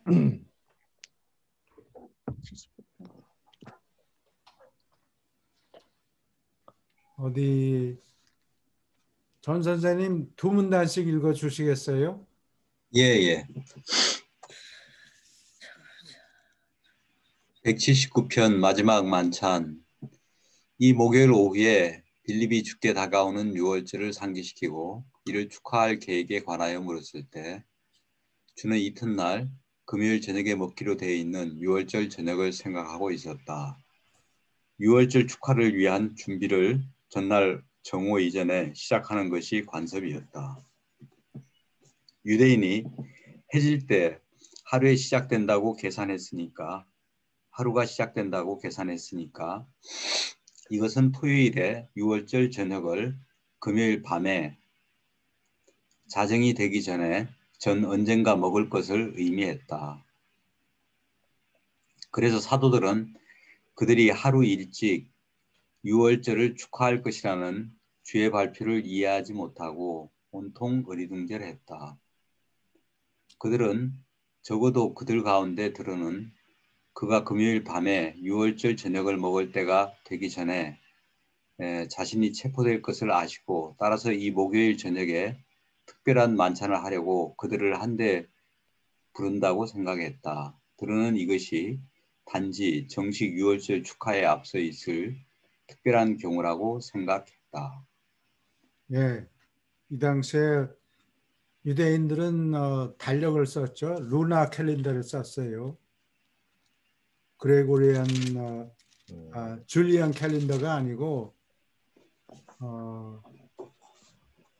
달력을 썼기 때문에 달력이라는 게 달의 그 페이스, 달이 어떻게 변하고 그거에 따라서 캘린더를 만드는 거예요. 근데 우리나라 낱말에는 달력이라고 한 단어밖에 없지. 그래서 지금 우린 달력이 아니잖아요. 원력 원력이에요. 원력이나 원력. 같은 예. 원력이나 그래. 유대인들은 이 당시에 어, 루나 캘린더, 예. 달의 움직임하고 관련된 동양 캘린더를 썼어요. 음력이네, 음력. 음력을 썼어요. 음력을 썼네요. 네, 음력을 음력. 썼어요. 그리고 이 6월절은 이게 저 에집트에서 사람들이 나올 때 뭐 하나님이 유태인 집은 건너고 나쁜 에집트 사람들 집에 들어가 다 때려 부셨다. 뭐 그래서 6월절이라고 이름을 붙였는데 6월절은 어느 날 며칠 뭐 이런 네. 고날에 되는 거고 그래서 세페스하고 안식이라고는 상관이 없어요. 근데 이 해 서기 30년에는 6월절이 토요일이 된 거예요. 그래서 그거보다 하루 전에 먹겠다. 그러니까 금요일 밤에 하루 전에 금요일 저녁에 6월절 저녁을 먹는데 그거보다 하루 전이니까 목요일 저녁에 특별히 먹을 거다라고 생각을 그 한 마지막 거예요. 만찬을 그렇게 한 거죠. 6월절이라는 게 문지방에 피 바르는 걸 얘기하는 거죠. 그걸 발라놓으면은 천사가 통과를 하고 안 그러고 그 발려지지 않은 사람들은 장자가 죽어요. 그때 그것을 6월절이라고. 그래서 6월절이라고 아마 이름을 붙인 것 같아요. 어디 질문 있습니까? 오케이, 계속 읽어주세요. 사도들은 예수가 양이 없이 다른 해에 유월절을 지낸 적이 있음을 알았고 그가 유대인 체제에 희생물을 바치는 어떤 예배에도 몸소 참석하지 않은 것을 알았다. 그는 여러 번 유월절 양고기를 손님으로서 먹은 적이 있었지만 그가 주인일 때는 언제나 아무 양고기도 대접하지 않았다. 유월절 밤에 양고기가 빠진 것을 보았다 하더라도 사도들에게 큰일이 아니었을 터이고 이 만찬을 하루 일찍 베풀었으니까 그들은 양고기가 없는 것을 아무렇지 않게 생각했다. 요한마가의 아버지와 어머니의 환영 인사를 받은 뒤에 사도들은 즉시 이천방으로 올라갔고 그동안에 예수는 뒤에 남아서 마가의 가족과 이야기했다. 여기 질문 있습니까? 그림이 상세하게 나오네요. 성경에는 이런 얘기가 다 없어요. 요한마가 어머니 아버지가 환영 인사를 한다든지 뒤에 남아서 가족과 얘기했다든지 이런 게 다 빠져 있어요. 예, 그래요. 요한은 유대인들 사이에 부르는 이름이고 마가는 그리스 이름이에요. 예.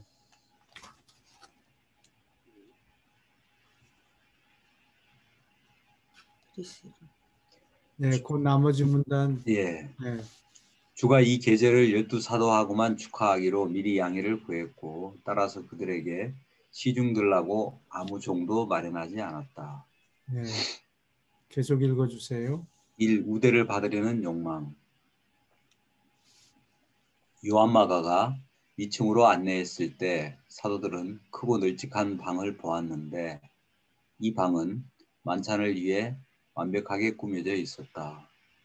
그들은 식탁 한쪽 끝에 빵, 포도주, 물, 약초가 준비된 것을 지켜보았다.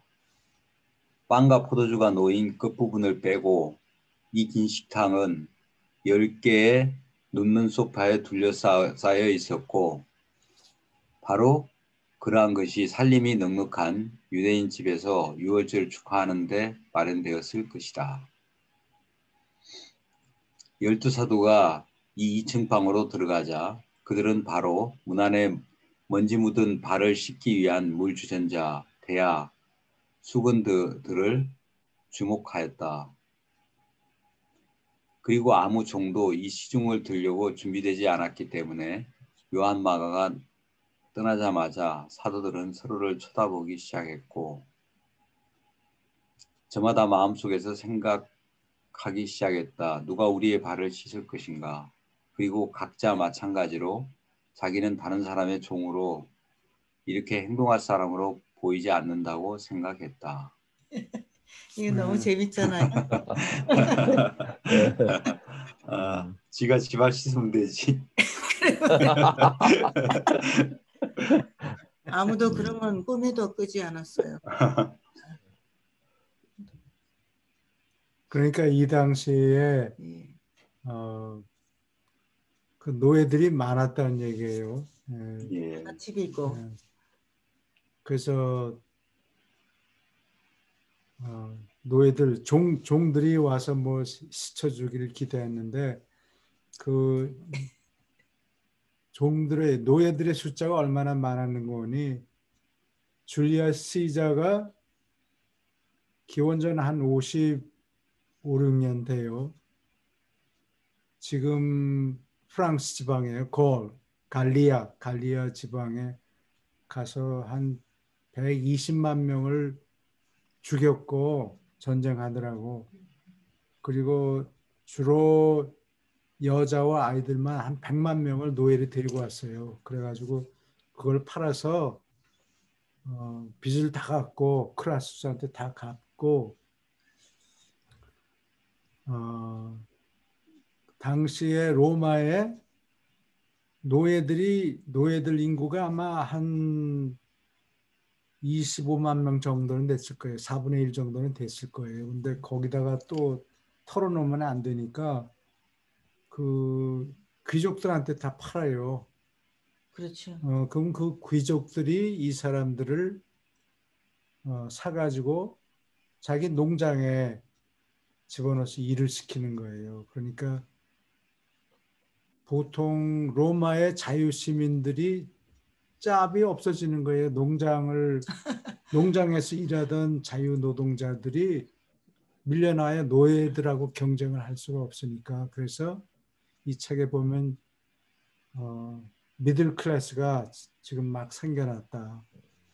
왜냐면 이 파머들이었는데 농사를 짓던 로마 시민들이 농업에 종사하는 게 아니고 다른 데로 밀려나요. 수공업 쪽으로 밀려나요. 그래서 중산층이 처음 생기기 시작하는 겁니다. 중요한 시기네요.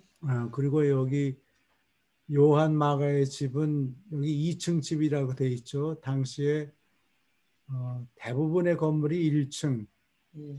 그리고 상당수가 아마 한 10%, 20% 정도는 됐을지 모르는데 2층 집들이 있어요.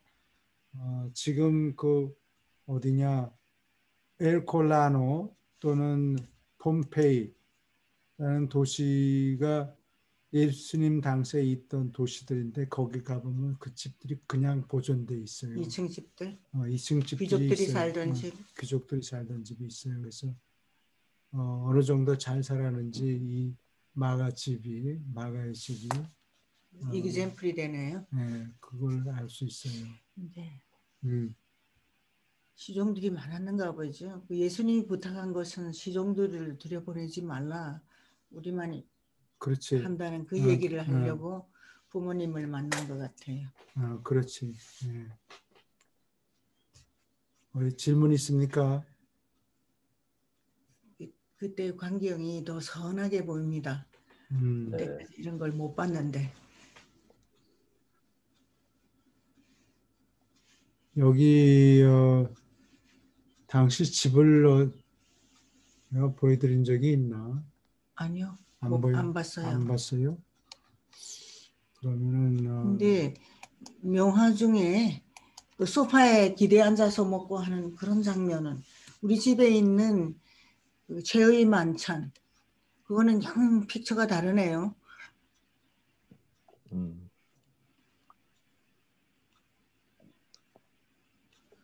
레오나르도 다빈치가 그린 최후의 만찬이에요? 아니. 그러면 우리 집에 있는 거. 최유 이건 만찬 그림이 여러 개 있어요. 최유 만찬 그림들이 여기도 최유 만찬. 폼페이 그림이 이 그림이 마지막 만찬 레오나르도 다빈치 맞아요. 다빈치는 그게 있어요. 이거는 밀라노의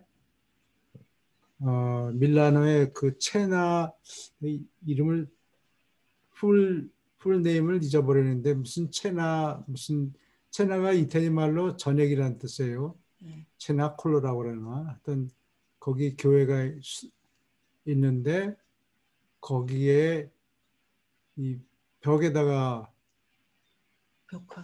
레오나르도가 그림을 그린 거예요. 이거를 그리느라고 돈을 한 몇천 플로린을 받았어요. 큰 돈인가요? 예, 큰 돈이에요. 어. 근데 나중에 여기 그 식당하고 이게 큰 식당 벽에 그림이 그려진 거예요. 거기 뒤에 아마 이게 아궁이를 뭐 만들든지 하여튼 이래가지고 이거를 조금 지웠어요. 그래서 여기 아궁이 같은 게 보이고 이거를 밀라노 그 교회 하루 전에 가서 등록을 해야 돼요. 오늘 도착해가지고 오늘 구경을 못 해요. 하루 전에 연락을 해서 예약을 해야 되는데 이게 그때 내가 밀라노에 가서 찍은 사진인데 이게 사진 초기에 나온 디지털 카메라는 성능이 좋지 않아서 이거를 내가 수십 장을 찍어가지고 그중에 제일 좋은 걸 모아놓은 거예요. 제일 좋은 거를 여기다 올려놓은 거예요. 그래서 여기 뭐 발가락이 이렇게 조금 보이고 샌들. 요거는 그림을 훼손해가지고 이렇게 아궁이 같은 게 여기 들어가 있죠. 원래는 없었어요? 원래는 이건 나중에 만드는 거예요. 네.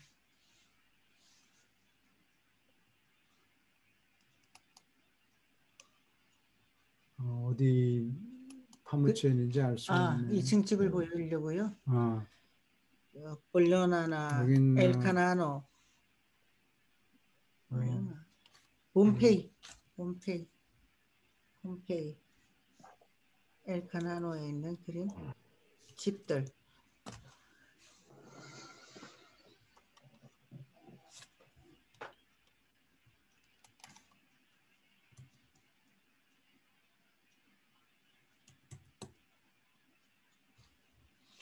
엘콜라노 여기 폼페이의 집 생활 모습 있잖아요. 폼페이. 폼페이 이거를 보면 될까? 예.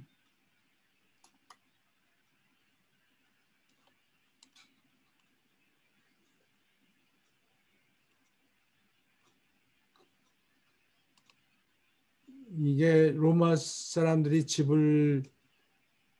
도시를 짓는 게 전부 이 스타일이에요. 가운데 포럼이라고 네모난 광장을 만들어 놓고 그 주위에다 건물을 짓는 거예요.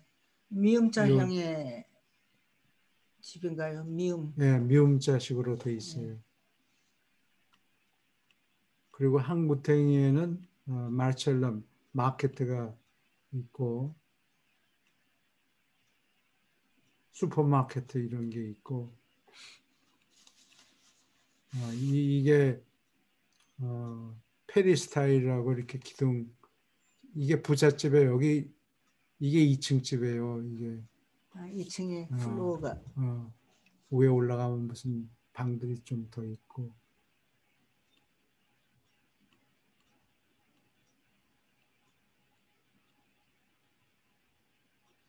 이게 뒷뜰에 나가면 이렇게 가든이 있고 그래요.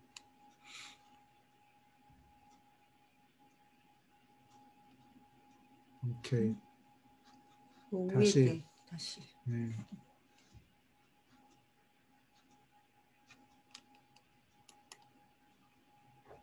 여기 엘콜라노를 보면 집들을 좀 더 짐작하기가 쉬운데 2층 있네. 아니요. 2층 아니에요. 2층 맞아요. 이게 집들이네. 이게 나는 이런 사진을 보면 어렸을 때 인천에서 자라는데 그 당시 집들하고 비슷해. 큰 차이가 없어 보여요. 그 당시에 이건 아. 굉장한 부잣집들. 부잣집들이 주중에는 어, 나가서 뭐 도시에 가서 일하고 주말에 돌아온 와서 이런 빌라를 만들어 놓고 부자들이. 부자들이 음. 즐기고 여기 여기 기와집 다 2층인가? 만들어 놓고 2층인가? 2층 집을 보려고 그러는데 저는 봤어요. 직접 봤어. 홈페이지. 기와집을 예. 이렇게 만들어 놓은 게 2000년 전인데 이게 파묻힌 게 AD 78년인가 그럴 거예요. 예루살렘이 무너진 한 10년 지나서 여기서 베수비우스 화산이 폭발해가지고 이게 다 묻혔어요. 또 없어요? 그게 이게 기둥. 기둥. 페리스타일 웅장하네요. 기둥. 이건 어느 집의 뒤뜰이고.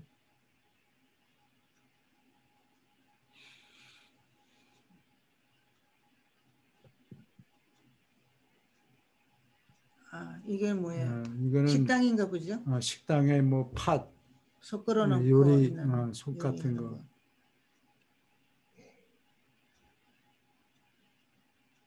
오케이. 그거 딱 예수님 2층 되어 편으로. 있는 게는 잘 안 보이네요. 갑시다. 공부하러 갑시다. 오케이.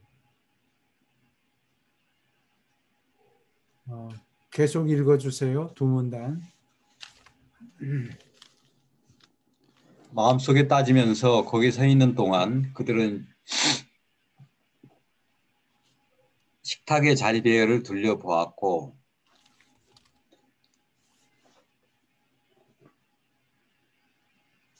그 좀 올려주셔야겠는데요. 그래요? 예.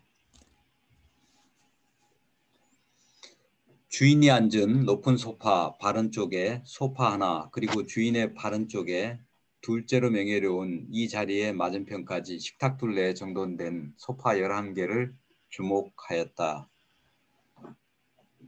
언제라도 주가 도착하기를 기대했지만 그들은 자리에 앉아야 할지 아니면 주가 와서 자리를 정해줄 때까지 기다려야 할지 어찌할 줄 몰랐다.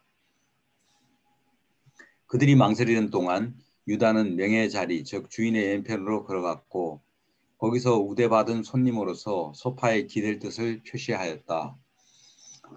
유다의 이런 행동은 즉시 다른 사도들 사이에 열띤 논쟁을 일으켰다.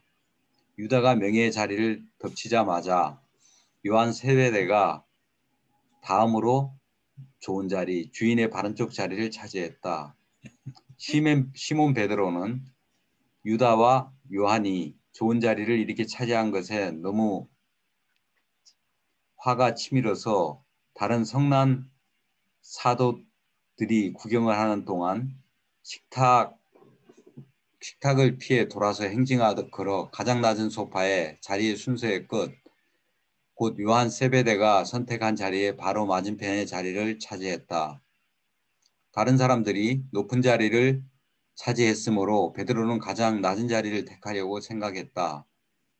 형제들의 복이 딱한 자만심에 항의를 할 뿐 아니라 예수가 와서 가장 낮은 자리에 그가 있음을 보았을 때 그를 더 높은 자리로 부르리라 이렇게 주제넘게 자신에게 명예를 돌리려는 자를 몰아낼 것이라는 희망으로 그렇게 했다.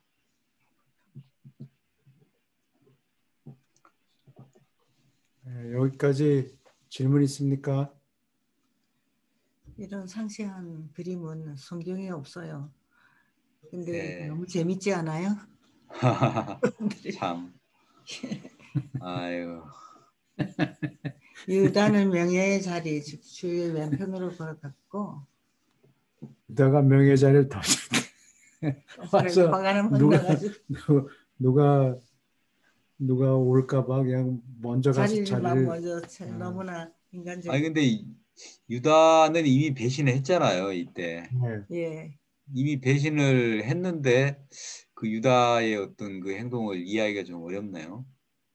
오히려 좀 멀찌감치 달아날 앉아 준비를 해야 될 텐데. 앉는 게 그 본인을 피하려고 하는 게 그 사람의 심리일 그렇죠? 텐데 왜 그 예수님 바로 옆자리를 유다가 선택을 했을까요? 이거 예. 좀 유다가 상식적으로 잘 성격이 납득이 워낙 안 그런가 되네요. 봅니다. 좋은 자리를 예. 그러니까 유다가 그 두 가지 마음이 왔다 갔다 했을까요? 그 예수님을 배신하고 싶은 마음, 그렇죠? 또 좀 예수님 옆에서 좀 명예롭게 그 좀 명예를 받고 싶은 생각, 아직까지도 그런 생각들이 있었는가 봐요, 아직까지 그런 여기에. 예, 생각이 있었던 것 참 같아요. 날카로운 예, 성격입니다. 그 두 가지 마음이 좀 공존하고 있었던 것 같은 네. 생각이 그렇죠? 드네요. 맨날 예, 그 베드로, 요한, 야고보만 데리고 예. 속닥속닥거리고 자기는 아, 빠지고 그러니까 베드로, 요한, 야고보가 수종을 들었죠, 예수님을. 그러니까 늘 같이 따라드렸잖아, 다녔는데.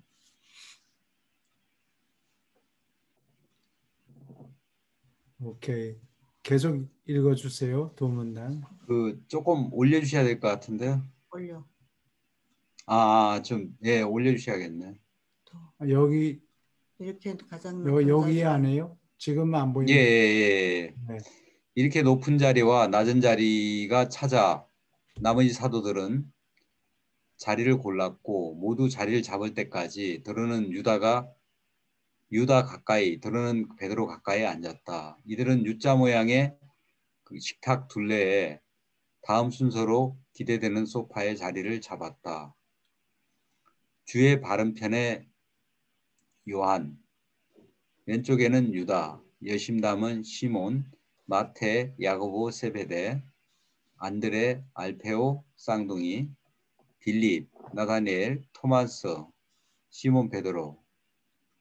이들은 한 관례를 축하하려고 적어도 정신적으로 그렇게 하려고 함께 모였는데 그 관례는 모세 이전에 시작되었고 조상이 이집트에서 노예였던 시절과 관계되었다.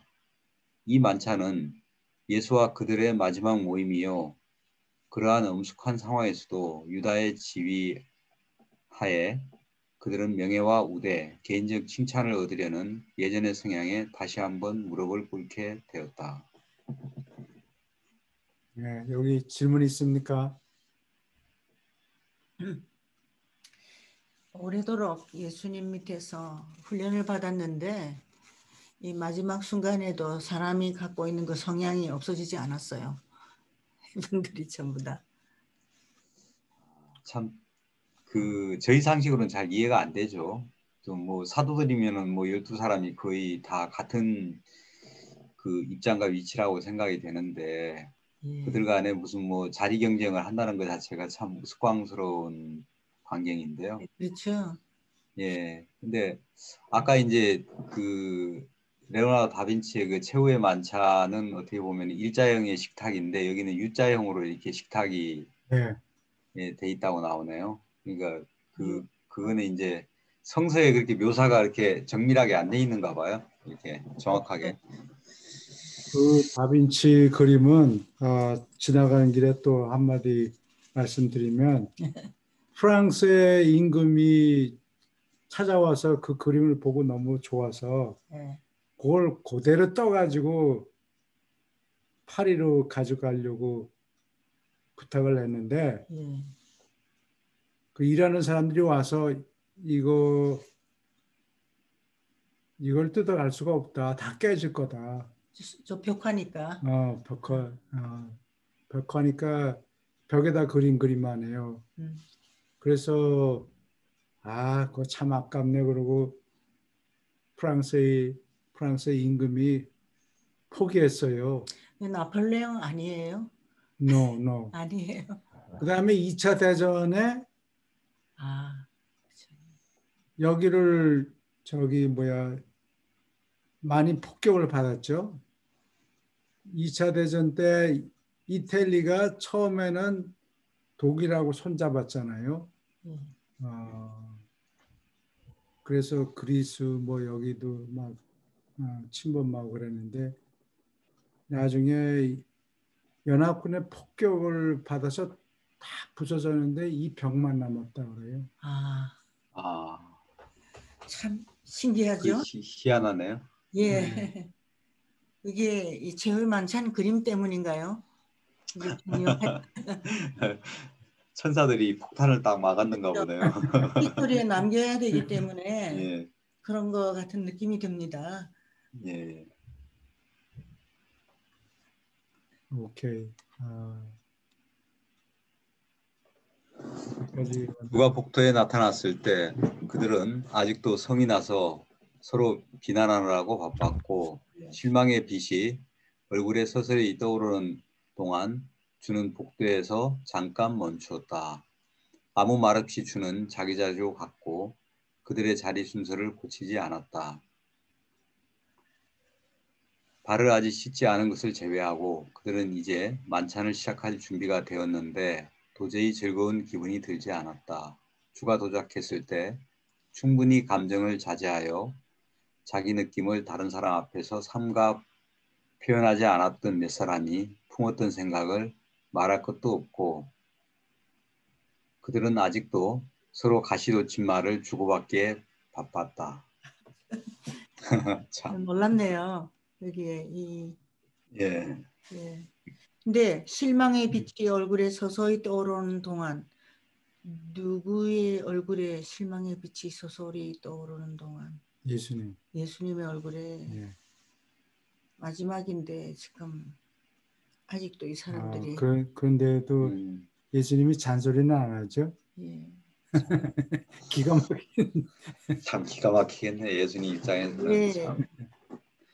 예, 그러니 얼마나 근심이 되겠어요. 이런 제자들을 남겨놓고 예, 그렇죠. 이제 야, 돌아가셔야 이놈들아, 내가 몇 년 동안 너희들한테 이렇게 저렇게 가르치는데 그 뭐야? 그, 그렇게 그렇죠. 참, 했을 수도 있는데 그렇게 안 해. 예, 잘 이해를 못해서 그런 건데. 예. 예. 사람이란 우리도 그럴 것 같아요. 아마. 아니 이렇게 자리를 놓고 이제 제자들끼리 다투는 이 모습이 성서에도 그렇게 나와 있나요? 없어요. 없어요. 성서에 있어요? 그거 실망하는 그렇죠. 얼굴빛이 있다 이런 말은 없어요. 예수님이 그냥 발을 아니, 씻었다 그 얘기예요. 아니, 지금 여기는 이제 한참을 네. 자리 다툼을 어떤 식으로 했는지 그런 뭐 거 이런 그런 없어요. 얘기는 없어요. 나와 있는데 이런 게 그러니까 성서에는 예수님의 제자들을 전부 다 이렇게 그림에도 이렇게 나와 있대 후광이 있는 아주 그냥 성스러운 존재로 이렇게 그렇죠. 묘사하느라고 요한과 야고보의 어머니가 살로메가 와서 우리 두 아들 높은 자리에서 그건 이때가 아니고 전이죠. 어? 이때 아니잖아요. 마지막이 아니고 초기에. 하나는 하나는 오른쪽 하나는 그 왼쪽. 그렇게 부탁을 했다는 얘기가 신약에는 기록이 있죠. 그거는 있어요. 참. 저 때보다는 인간들이 많이 진화를 한 것 같으네요. 지금이요. 예, 네, 그걸로 근데 봤습니다. 맞습니다. 이 저기 에딘버러가 저기 영국 스코틀랜드 쪽에 있는가 북쪽에 가면은 에딘버러에 미술관이 있어요.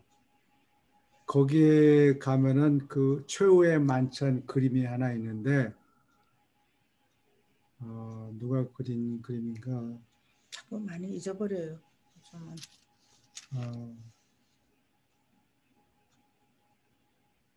그 사람이 그린 그림이 최후의 만찬 그림이 수백 장은 될 텐데 그 중에 실제 이 유란서에서 얘기하는 최후의 만찬 모습하고 가장 가까운 그림이 있어요. 그게 어디에 있을 거예요, 당신. 내가 엽서는 사왔는데 내가 인터넷에는 올려놓지 못했다고. 엽서가 어디인지 압니까? 다음에 보여드릴게요. 네, 다음에 한번 보여드릴게요. 근데 그 그림을 사진을 찍게 해달라고 했더니 안 된다 그러고 아, 인터넷에 올려놓을 수 있는 파일은 돈을 1년에 뭐 얼마씩 내라고 하더라고. 그래서 그때 우리는 가난했죠. 가난해서 그렇게 못하고. 근데 언제 여러분이 시간이 있어서 에딘버러에 가시게 되면 그 뮤지엄에 가보면 돼요. 진짜 그림, 비슷한 그림이. 아, 그 그림이 여기 유란시아서에서 묘사하는 최요 만찬 그림하고 그냥 거의 같아요. 근데 그분들은 그 그림분은 어디서 그 인포메이션을 가져갔을까요? 그거는 고증을 제대로 한 거죠. 여기 아, 레오나르도 다빈치, 이게 다빈치라는 게 빈치라는 마을에서 온 레오나르도 그런 뜻이에요. 레오나르도 다빈치가 다가 그러면 오브가 되는 거예요, 영어로는. from. from. 레오나르도 그러니까 유럽 다빈치. 사람의 이름 중에 뭐 밴 어쩌고 하는 것도 다 그런 뜻이라고. from. 근데 빈치. 이 레오나르도 다빈치 그림에 보면 예수님하고 이 다른 제자들이 다 이렇게 의자에 앉아 있잖아요. 네. 이렇게 꼿꼿이 서 있다고. 예, 그게 다 틀린 거라고. 그렇죠. 근데 그 포생이 프렌치어로 포생이 폴트리, 치킨 뭐 이런 뜻인 것 같아요. 폴트리. 새. 새. 근데 그 사람 이름, 그 화가 이름이 포생이에요. 포생인데 제자들이 이 리클라이닝 소파 이렇게 자빠져 있는 로마 사람들이 쓰는 소파가 이렇게 자빠져 있는 거예요. 이렇게 기대고 똑바로 이렇게 직각으로 이렇게 앉아 있질 않아요. 근데 그런 모습으로 제자들이 엎어져서 옆에 기대면서 예수님 말씀을 이렇게 예수님을 이렇게 올려다보는 그런 그림이 참 편안하게 밥 먹네요. 그러니까 아주 이렇게 미끄러져서 자빠져서 포도랑 먹고 과일 먹고 이러는 거였다. 우리 이렇게, 한국식으로 말하면 우리 할아버지가 맨날 이렇게 누워서 밥 먹으면 소나 마찬가지다 그랬는데 이분들은 이렇게 누워서 밥 먹고 그 있어요. 그림이 아주 굉장히 인상적이었어요. 그 엽서를 하나밖에 안 샀어요? 엽서를 어디 하나 산 거는 있는데 다음 그거를- 주에 보여드릴게요. 어디는 좀 찾아봐야 돼요. 그렇죠. 예. 못 찾을지도 오케이. 모릅니다. 예. 여기까지 질문이 있습니까? 질문은 아니고요. 예. 지금 이 예수님한테 직접 교육을 받은 사도들의 이런 모습이나 전 선생님께서 가끔 말씀해 주시는 유라시아를 읽는 사람들 사이에서의 뭐 네가 잘났다 내가 잘났다는 그런 모습이나 그 모습이 제가 떠올랐어요 지금 이 거를 보면서. 차이가 없죠? 예, 2000년이 지났지만 뭐 교육을 아무리 받아도 거기서 거기구나라는 생각을 했습니다. 맞습니다. 사람이 변했으면 하는 건 희망사항이고 현실은 그렇지. 우리가 좀 더 낫다고 생각하는 것도 또 잘못된 생각이에요. 그렇죠. 또 희망 있는 사람들도 또 보여요. 훨씬 어느 면에서 이 성경을 이해하는 게 옛날 예수님 당시에 있던 제자보다 지금 현재 우리가 더 많이 이해한다는 생각을 하게 돼요. 세상은 조금씩 나아져요. 예수님 당시보다 사람들이 더 낫고 도덕심도 더 많이 늘어났고. 근데 도덕심이 그 문화가 많이 발달한 나라, 그런 나라들이 도덕성이 더 많은가요? 아니면 아직도 살기 힘든 나라가 도덕심이 더 많은지 글쎄 차이를 모를 것 같아요. 그건 인포메이션 문제 같아. 인포메이션 문제. 그러니까 우리 어릴 때 60년대 전 시골 출신이거든요. 뭐 쥐도 잡아먹고 할 정도로 그때 국민소득이 한 60불 정도밖에 안 됐어요. 제 네. 기억에 50불, 70불 뭐 이랬었는데요. 그때 당시에 보면은 어떤 라디오도 거의 없었거든요. 일제 라디오 그 네오 박스인 거 하고 예. 그렇게 됐을 때는 그러니까 그때는 결혼이나 사람이 죽으면은 뭐 산에 한 3년 있었고 그랬어요. 정말 가마 3년 타고 예, 예. 가마 타고 시집장 가고 그랬는데 그때 보면 거의 조선시대 때나 아마 조선시대나 고려시대 뭐 이런 때하고 크게 다르지 않았던 것 같아요. 그러니까 역사를 동서를 비교해서 보면은 서양은 도시 국가 형태로 해서 계속 교류를 하잖아요. 왔다 갔다 하고 정보가 많은 정보들이 왔건데 이 동양 쪽은 상대적으로 뭐 만리장성을 쌓는다든지 그 이웃 동네만 가도 터세해서 굉장히 우리는 이웃 동네도 가지를 못했거든요. 그랬죠. 음, 시골은. 예, 가지를 못했어요. 반 죽었어요. 어디 시장을 간다든지 도예지를 간다든지 이것은 거의 상상할 수가 없었어요. 그러니까 예. 저희 때 서울 가려면은 만약에 부산에서 24시간이 넘게 걸린 걸로 알고 있어요. 저, 그것은 어떤 얘기냐면은 어, 도시에서도 정보가 제한돼 있고 시골 같은 경우는 태어나서 죽을 때까지 그 동네에 살다 그 동네에서 죽었고 읍내에 살다 그 읍내에서 죽었고 그리고 정보라는 게 아버지 말씀하고 선생님 말씀이 다예요. 아, 그러니까 종교 쪽도 그랬어요. 야 부처님이 어쩌대더라, 뭐 저쩌대더라. 그러니까 유럽에서도 종교 개혁이 일어나기 전하고 후는 엄청 차이가 크거든요. 예. 신부님이 말씀하시는 내용을 다 성서가 히라보로 돼 있으니까 그 언어가 영어로 이제 쓰여지면서 많은 사람들이 있고 그런 형태로 되는데 특히 동양 쪽의 경우는 너무 제한적이었어요, 정보가. 인포메이션이 없기 때문에. 그런데 네. 지금은 자기 마음만 먹으면 예수님 뭐 영어를 배우든 옛날에는 영어를 배우고 싶어도 책이나 여건이 안 되잖아요. 근데 예, 지금은 예, 모든 것을 익히고 깨달을 수 있어요. 예. 심지어는 뭐 양자역학이니 뭐니 그 어려운 것도 다 볼 수 있고 우주라는 것도 뭐 카세이건의 코스모스를 보면 다 나오잖아요. 그때 당시는 그런 정보를 접할 수가 없었고 하느님의 존재가 뭔지 예수님의 존재가 뭔지 감히 뭐 그 접근을 할 수가 없었습니다. 예, 아는 사람도 그래서 있고. 예, 예. 근데 이제 그런데 서구는 좀 달라요. 동양은 천리장성 만리장성 쌓고 전쟁이 일어나면 딱 폐쇄적인데 카이사르 같은 경우는 그 아프리카니 북아프리카니 뭐 유럽이니 어디냐 딱 가면 바로 4차선의 포장도로를 냈거든요. 예. 그러니까 지금으로서는 상상할 수 없는 거예요. 그러면 어떤 사건이 발생되면 바로 급파해서 제압하고 그러는데 동양 쪽은 완전히 폐쇄적이었단 말이에요. 근데 족은 각 개인의 한 개체로서 볼 때는 그게 더욱더 동양 같은 경우 폐쇄적이고 어떤 도덕성이나 그 문화 속에서 도덕이죠. 중용이나 중도라는 게 그 문화나 시대에 따라 다 다른 거죠. 말하자면.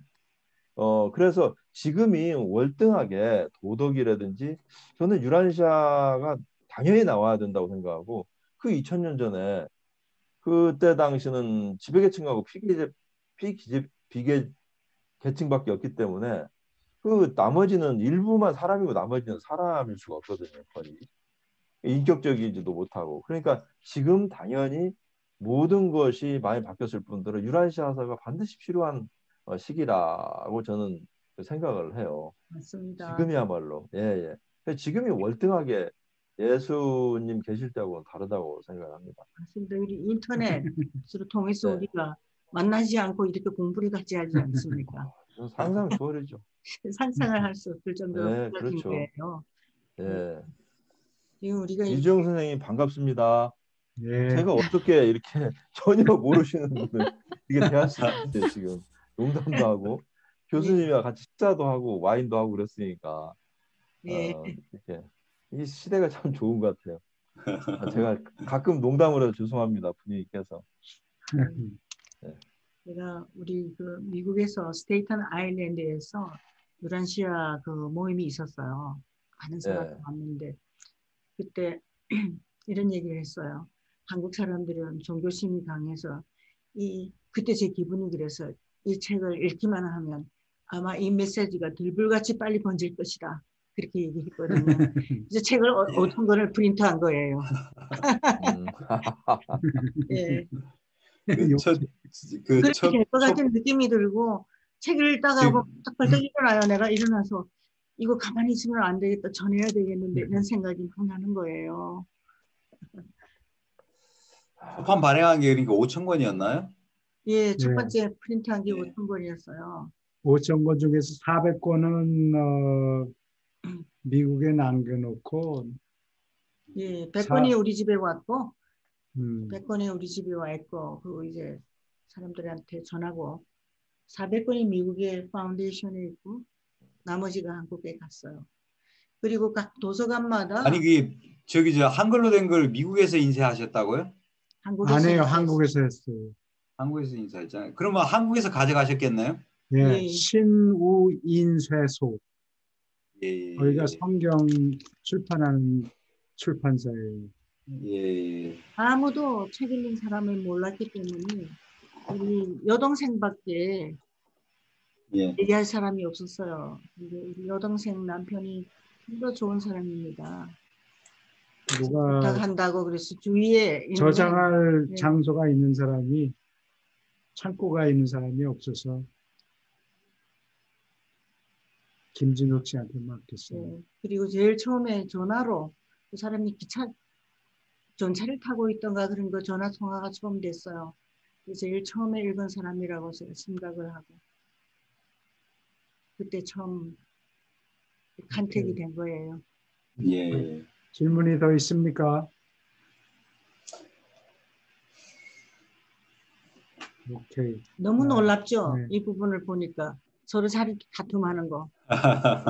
예, 참 나 놀랍네요, 정말. 예수님한테 인간적이잖아요. 아니 하나님한테 몇 년간을 교육을 받아도 참 저 정도밖에 안 되는구나. 참 하나님인데 예수님한테 직접 얼마나 많은 시간을 감동을 받았겠어요. 근데 3, 4년 그때도 동안을 숱한 이적과 예수님의 어떤 정말 보통 인간하고는 다르실 거 아니에요. 모든 일상 생활에서의 어떤 삶의 어떤 그런 부분들이 그렇게 감화 감동을 받아도 인간의 동물적인 감성은 쉽게 변화가 되지 않는구나. 경쟁하는 마음. 예, 그렇고 그런데 비하면 이 예, 로단이 하고 예, 봤을 때 로단은 아주 유명한 철학자잖아요. 예, 예. 누구예요? 나다니엘하고 토마스가 얘기를 아, 해가지고 예, 그거는 로다는 보면은 정말 로다는 정말 뭐 정말 보통 수준이 아닌 것 같아요. 로다는. 그런데 예, 예수님에게 지도를 받은 토마스하고 나다니엘이 한 4년 예, 받았잖아요. 예, 로다네를 설득했잖아요. 그걸 예, 보면 예수님의 제자들이 또 상당한 수준이라는 걸 알 수 있어요. 예, 예, 그 예, 부분에. 예. 지금 그렇죠. 이 내용을 절대 설명하기 공감합니다. 절대 공감. 힘드는데 예. 네. 이게 어느 때인 거니 음, 서기 30년이니까 고구려 초기라고요. 고구려 초기? 고구려 주목이 건국한 게 기원전 50년이라고 예. 줄리아스 시자가 있을 때. 그러니까 50년. 초대 한 2, 3대 왕이 다스리던 당시라고. 고구려? 아, 백제도 막 생겨나고. 생겨나려고 그러고. 그 당시 한국 사람들이 예. 이 신에 대해서 가지고 있는 개념이라는 게 거의 없지. 제사 네. 지내는 거 외에는.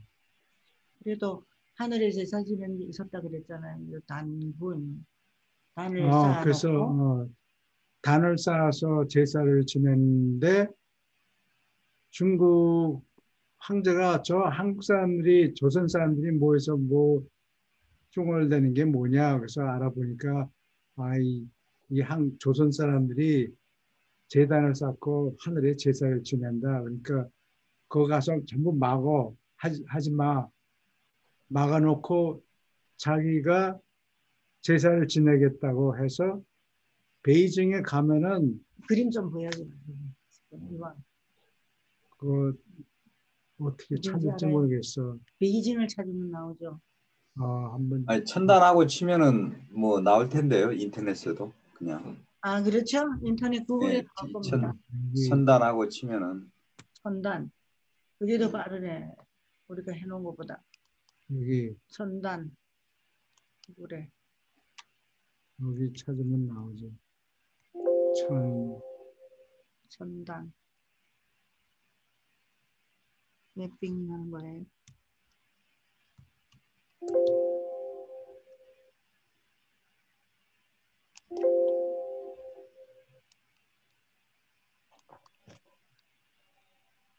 사들은 타겟 주자권이 있습니다.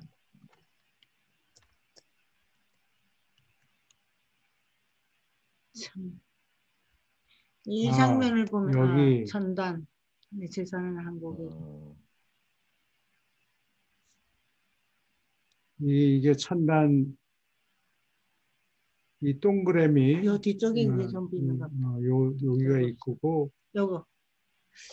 이렇게 3층으로 돼 있어요. 이 컨센트릭 이게 서클 같아요. 동시 위에서 밑으로 내려다 보면 동심원 3개 있어요. 이거 크게 찍어 놓으면. 뒤다 보니까 별거 없던데요, 저는. 이거 천단을 자기가 쌓았다고 한국 사람, 조선 사람 하지 못하게 하고 자기가 쌓는다 그래가지고 이 천단을 지었는데 이 천단이 명나라 왕이 만든 그 궁전, 네. 황제 궁전보다 이게 한 서너 배가 더 넓어요. 더 커요. 옆에 있는 땅 다 됐어. 천단이 자기 궁전보다 서너 배가 더 넓다고요. 이 왕이 있는 그 궁전의 이름이 뭐였대요? 궁전 이름을 자금성 아니에요, 자금. 자금성이라고 쯔진청. 자금성. 자금성이라고. 기와가 저거 노래요, 그게는. 그래서 이거를 위에서 본 그림이다. 밑에서 올렸다는 본 천정. 조선시대 말렵에 이 건물들을 다시 지으려고 그랬는데 예산이 얼마 없으니까 조그맣게 지었는데 나중에 다 일본 사람이 그러는지 하여튼 다 한국 사람, 한국에 서울에 다 없어져 버렸어요. 그랬겠죠.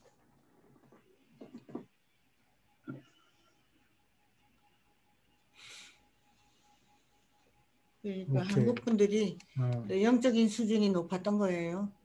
옛날부터 하늘에다가 재단을 쌓고 하늘에 기도하고 그랬어요. 한국 분들이 조상들이 그랬다는 것은 그러니까 한국의 조선 사람이 중국인한테 가르쳤나? 제사 지내는 걸 가르쳤다 그 얘기예요. 고맙습니다.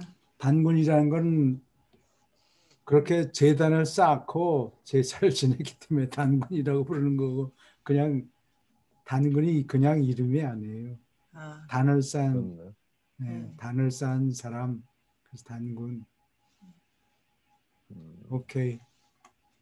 그러면 질문이 더 있습니까? 뭐라도.